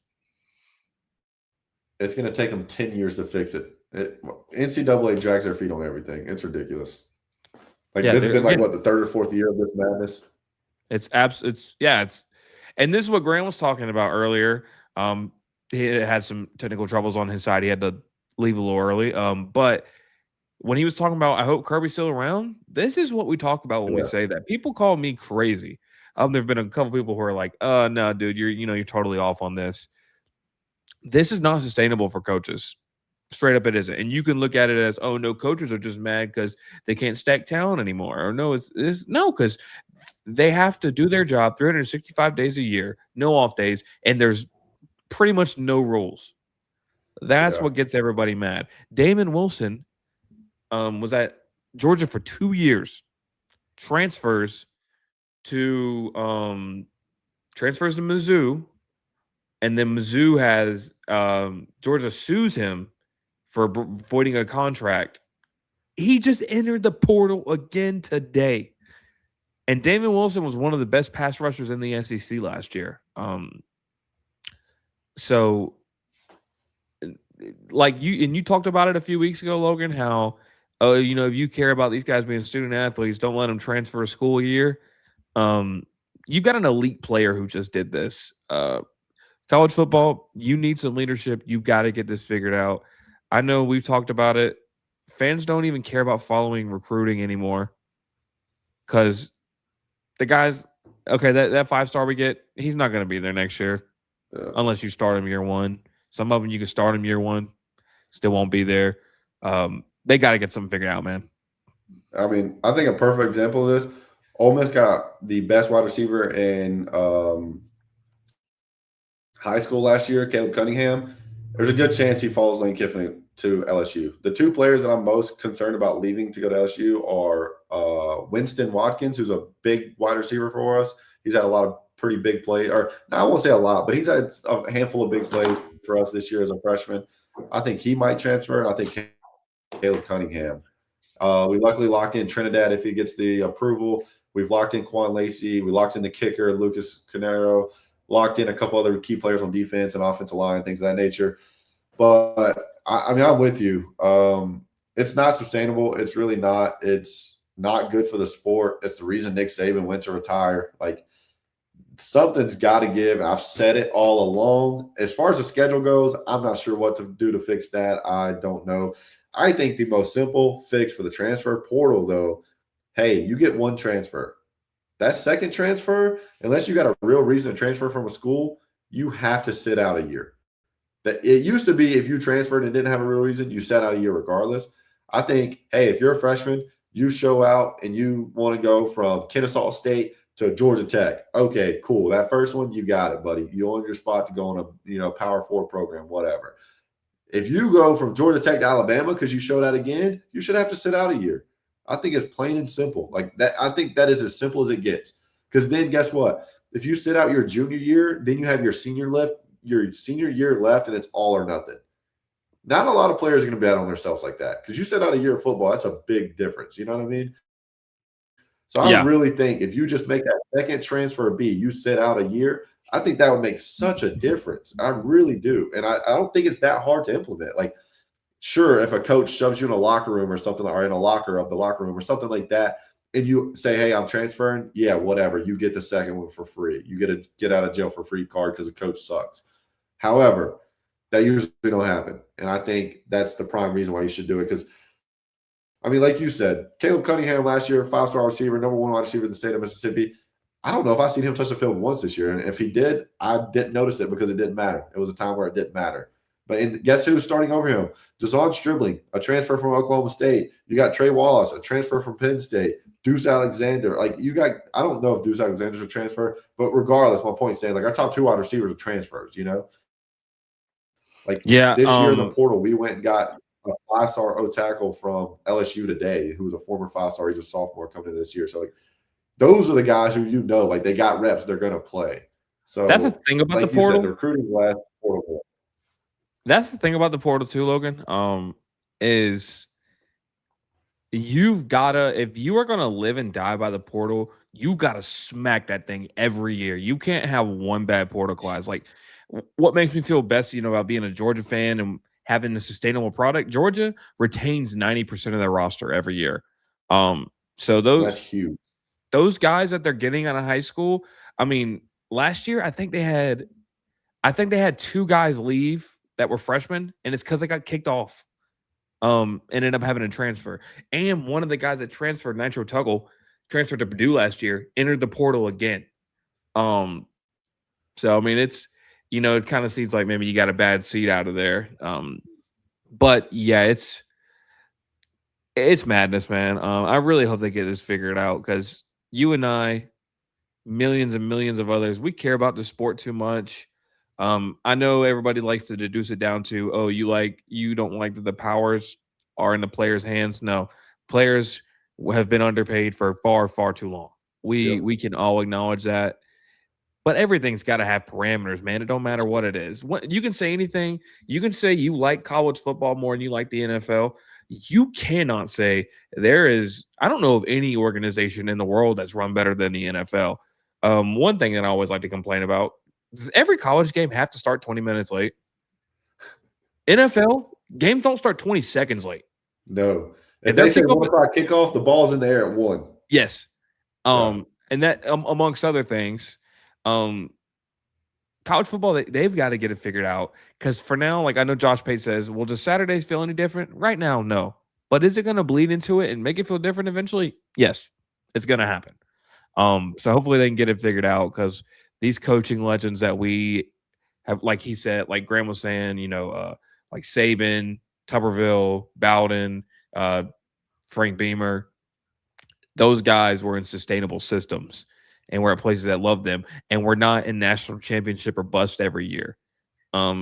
Alabama, I guess, kind of was, but it was totally different still.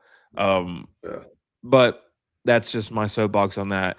We've been here for almost 2 hours, Logan. I appreciate everybody listening to this point. If you hate Georgia, I was just say if you hate Georgia and Ole Miss, go ahead and We'll put the timestamps in here. Go ahead and skip because we spent a long time on that one.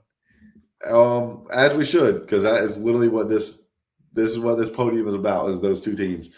I just want to say this real quick. The background here, if you're watching, has nothing to do with the fact that Ole Miss won. It has everything to do with the fact the portal opened a couple of days ago. Come to the SIP. I took this picture while going to the Tulane game. This is not me rubbing it into you guys. I hope you guys aren't taking it that way. I literally just was in here early tonight, messed around, took this photo.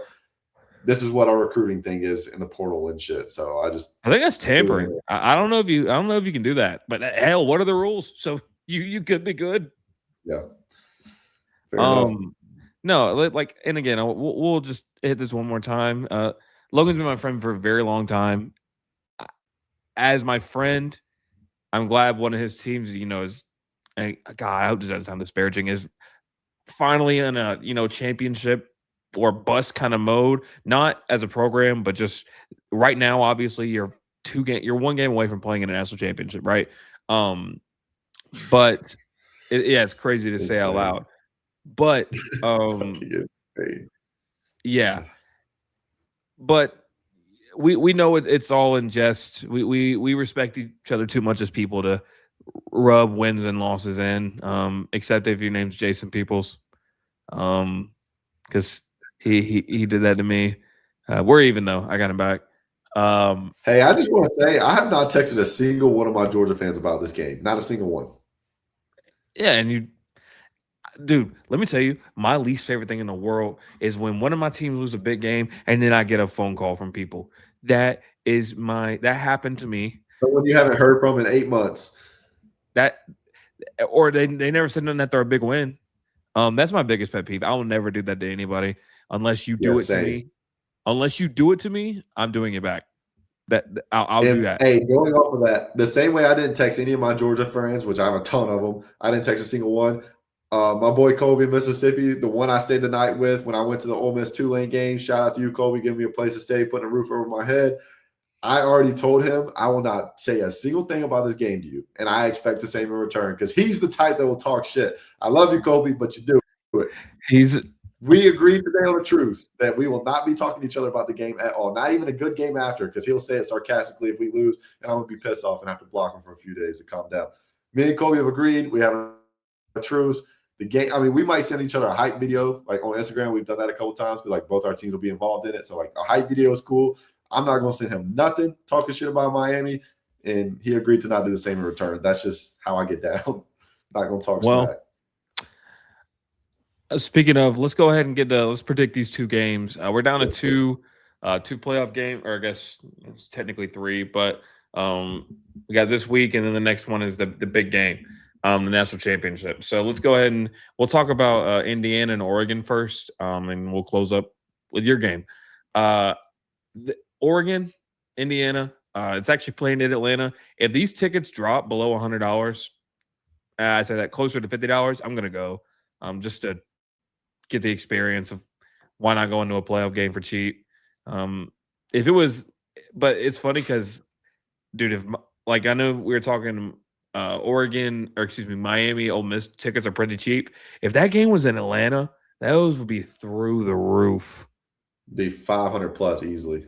Yeah, it will be through the roof. I think Oregon goes down and Indiana makes everybody shut up and puts their money where their mouth is and goes to the national championship next week.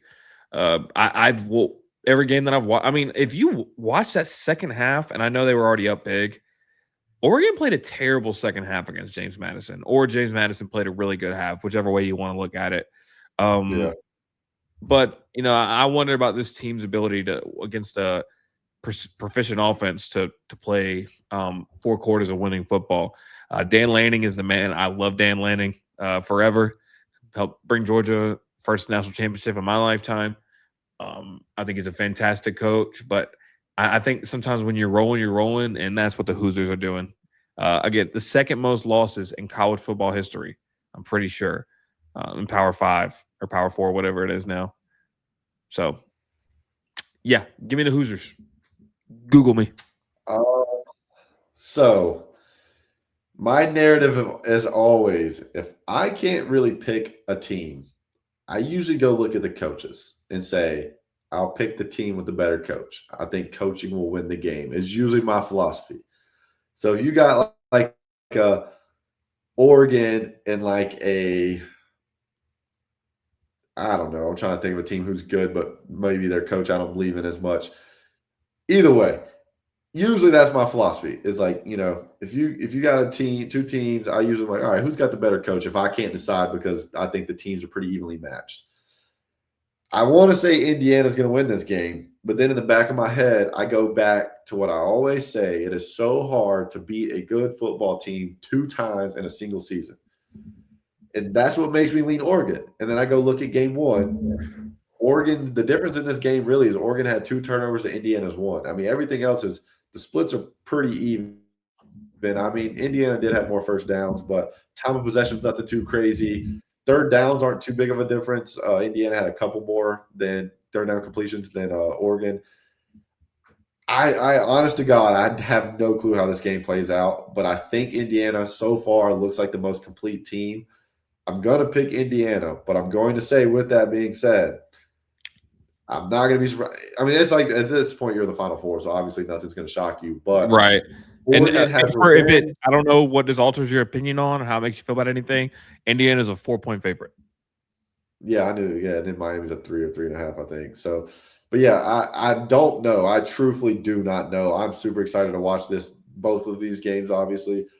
But I'm going to go Indiana just because how good they look, but I would not be surprised at all if Oregon ends up getting this dub. Like, they've kind of been under the radar all year. This is their chance to put themselves on the map. It's kind of like Indiana's done the last few weeks with beating Ohio State, beating Alabama. Like, I think finally Indiana's gaining people's respects, but I would not be surprised. Dan Lanny's a great coach. I think Kirk Cignetti's a great coach, but I would not be surprised at all if Oregon takes care of business. But I think Dante Moore has to do his thing if that happens. Versus, I think Mendoza could have a mediocre game and Indiana win, if that makes sense. Yeah, I think they're more complete and more of a unit of a team. So we're both taking Indiana here. I would take Indiana all in all. Okay. All right. Well, let's go to many others. This may not be the game, but on this podcast, this is the game for sure. Ole Miss against Miami Hurricanes in Glendale. You already said it. Miami's a 3-point favorite per ESPN at least.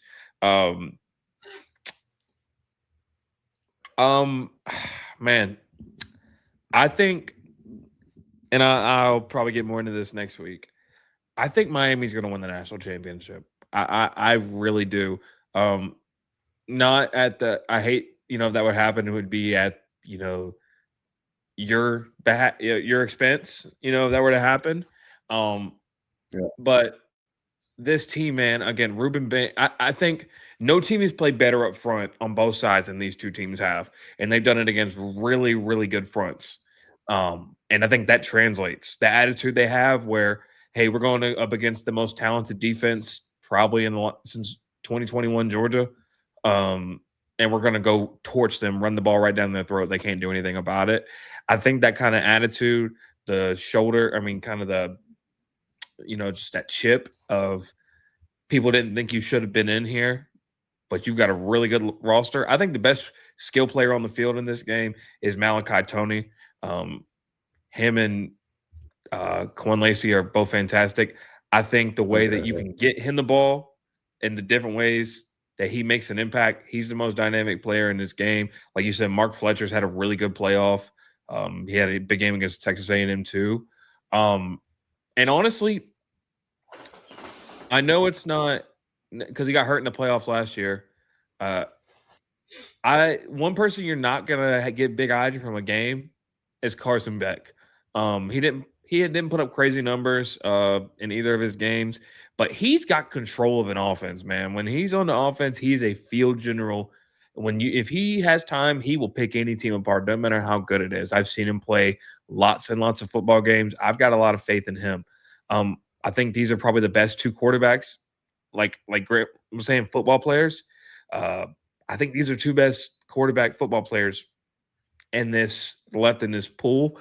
So it'll be fun to see. And I think if you force Carson Beck to outthrow you, it's going to be a way tougher task than what they had, what Ole Miss had last week. But I am a Carson Beck guy forever. I hope this doesn't sound bad, but I really want them to win because I want to see Carson Beck get a chip. I hate the way Georgia fans treated him when he left. All the things they said about him. Oh, we won with keeping Gunner. I really hate that for him because of what he did for Georgia. So I really, really hope that he does it. But I think Miami's got every. I almost want to say, besides running back, Miami is probably better than every team's level left in this playoff. I think they got the best offensive line, best defensive line. They got the best receiver. I'm not. I'd say I'm not super well versed with everybody else's skill players on defense, but I think Miami is the most complete team, and I think that they are going to win this game and win the national championship. So I will say this to start: whoever wins this game better win the national championship. Because even if we lose, I mentioned my boy Kobe earlier. That's been my best friend since that man popped out the womb. Literally, our moms are best friends. We've known each other since day one. I would love to see my best friend. I loved it when you guys won y'all's first natty because you guys are my best friends here. It's like I love to see you guys have that. I would love to watch him win it. I just hope it doesn't come at my whatever the word is. expense. Expense. There, I was going to say dispense. I know it wasn't it. So yeah, expense. So hopefully it doesn't come at my expense. I am fully with you. I think Tony is the biggest X factor. Honestly, I think Beck is the biggest X factor. I think Tony's the best skill position, but I think it's going to be all comes down to Beck for Miami's offense. I say that because I do agree. I do not want to get in a throwing battle with Carson Beck, but as an Ole Miss fan, I've watched what Carson Beck does when you rattle him. And I think if we're breathing down his neck every play like we did Gunnar Stockton, that benefits us tremendously. Obviously, it's going to benefit us. But I don't know if Beck makes the plays on his feet like Gunnar does. I'm telling you, I think you're overlooking how good of a game Gunnar had. I get it. You know, it was in a loss. Like, Gunnar had a hell of a game. There's a reason Trinidad, after that game, went and found Gunnar. Gunnar had a hell of a game. He made a lot of plays with his feet. He ran in a touchdown on a broken play with his feet. He ran outside the pocket a few times and dumped it off with his feet. Like, Gunnar made some plays with his feet, and we made him have to do that. I think Beck, on the other hand, if he starts scrambling and getting outside the pocket, that I think it benefits us tremendously. I do want to say real quick that to that point, sorry I interrupted you there, but Carson Beck does not you're not going to build an offense running the ball with him like you did with Gunnar.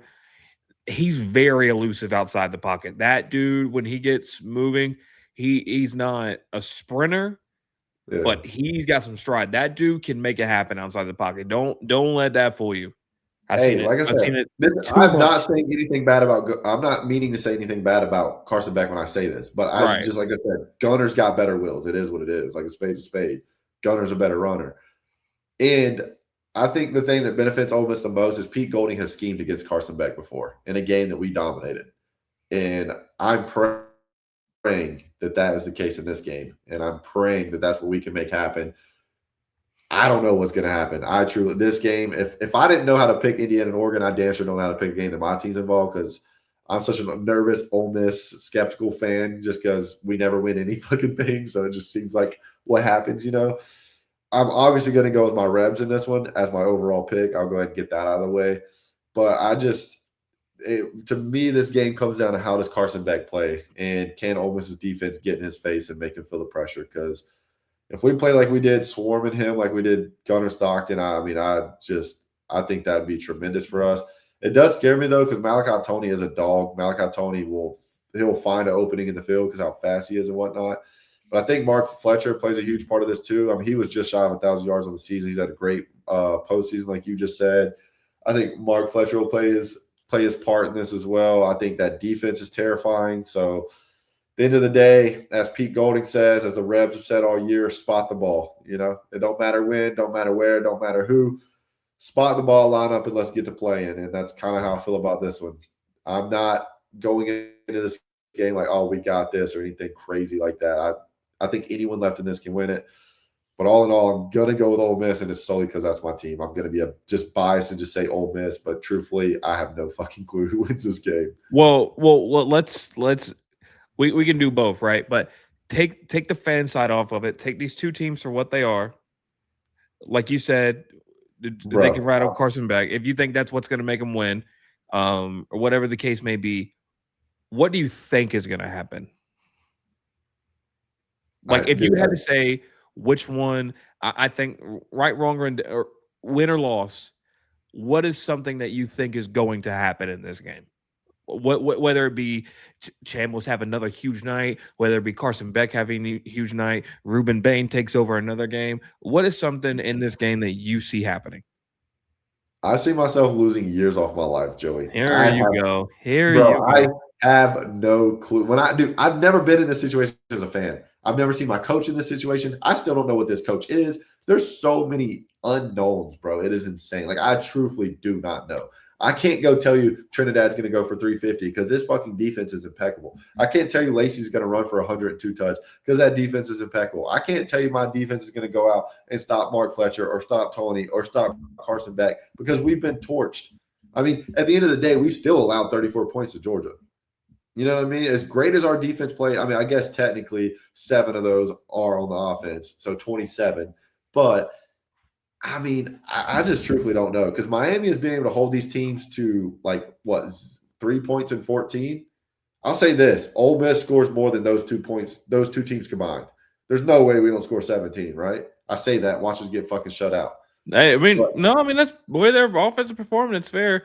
My biggest thing, and I worry because again, you being one of my best friends, I want Miami to win because I love Carson Beck, but I basically live with you. I would love to see your team that you love so much win a national championship. I'd love that. My biggest thing, and I wonder, Ole Miss, and I know this could be more of a fan narrative than anything, is at some point, do they feel like avenging the loss against Georgia, could that be slaying the dragon, right? Like when this is a super old reference, but like during the Fab Five era, Michigan, they beat a really good Kentucky team early in the season or early in the tournament, and they think, oh, they won the championship, and then they almost lose to a 16 seed the next game, because they were like, no, say what? No, I'm saying Michigan did that. I'm just drawing a parallel, just simply comparing. Yeah, but I'm saying, are you saying Miami might do that or Ole Miss might do that? I think I'm worried that could be the thing for Ole Miss is, okay, we had this Tulane playoff game. People say they shouldn't have been there or whatever, but you put a real team in front of us, and we went out there, we beat them fair and square. What it is, I hope that we slayed the dragon mentality isn't what creeps into them, and I think that's just natural as athletes, as people who endured a tough task. I'm not saying that is how they feel, but I think that's as a sports notion, that's something that does happen. Yeah, I don't think that's the case here, though. Honestly, I'm not saying, and again, I'm saying I hope that doesn't happen. And I think, honestly, America is on whoever's side wins this game right here. Unless Indiana versus. I think Indiana. Everybody wants Indiana to win. If I had to, a lot of people around Ole Miss and Miami being like the last team in, and then Ole Miss with all the coaching BS, obviously. Like a lot of people rallying around those two teams as well. But yeah, Indiana's a sweetheart for sure. So but yeah, I mean, I honest to God just don't know. Like, I truthfully do not know. Like, I have no idea. I will lose years off my life is about the only for sure thing I can tell you about this game, dude. I will say this once again: whoever wins this game better win the fucking natty. Well, like you said, at this point, whoever wins, it's no surprise. What happens. But yeah, we've been rapping on here for over 2 hours now. So we ain't seen you in 2 weeks. We had a lot to get off our chest. It's like an hour a week, right? Yeah, we're just making up for lost time, baby. Yeah, exactly. So guys, we're going to wrap this up. Logan, appreciate all your insight. Again, it's not often that someone gets to go to a playoff game, let alone two. So I mean, I think that experience is something that's huge, because ultimately this is a show for fans. We're not. I mean, I know I write, but I'm not a professional journalist. For fans, by the fans. Yes, that's why I call it that, because we are fans, and people who listen to us are fans. So that's experiences we'll never, try and sell short. I do just appreciate y'all letting me rant for like 30 to 45 minutes of the first hour 15, though. That was nice of you guys. Yeah, Glad I finally got off my chest. And I haven't talked to you guys about it either. So that's another, like, you know what I mean? Because we've been mourning. That's why. You said what? Because we've been mourning. Well, also, I'm just not the guy to text you like, look at me. Now, if we were rah like, oh, Ole Miss about to get wrecked, like, okay, you would owe it, but that's not how we get down. And also, I'd be scared to brag to y'all about it and then lose to Miami and then have Colby brag. You know what I'm saying? Like, karma's gonna get me, so I'm like, nope, play it chill. Yep. That's how you should do it. But guys, again, tomorrow we're here with the NFL episode, loaded stuff's happening right now that we're going to talk about tomorrow, or has happened while we're recording. So appreciate all you guys tuning in once again. We're available on Apple and Spotify now, so make sure you follow us there. If you're on YouTube, the link is in the bio. It's also on our Instagram bio. But we're gonna go get out of here. So appreciate it, everybody. Peace. Appreciate y'all.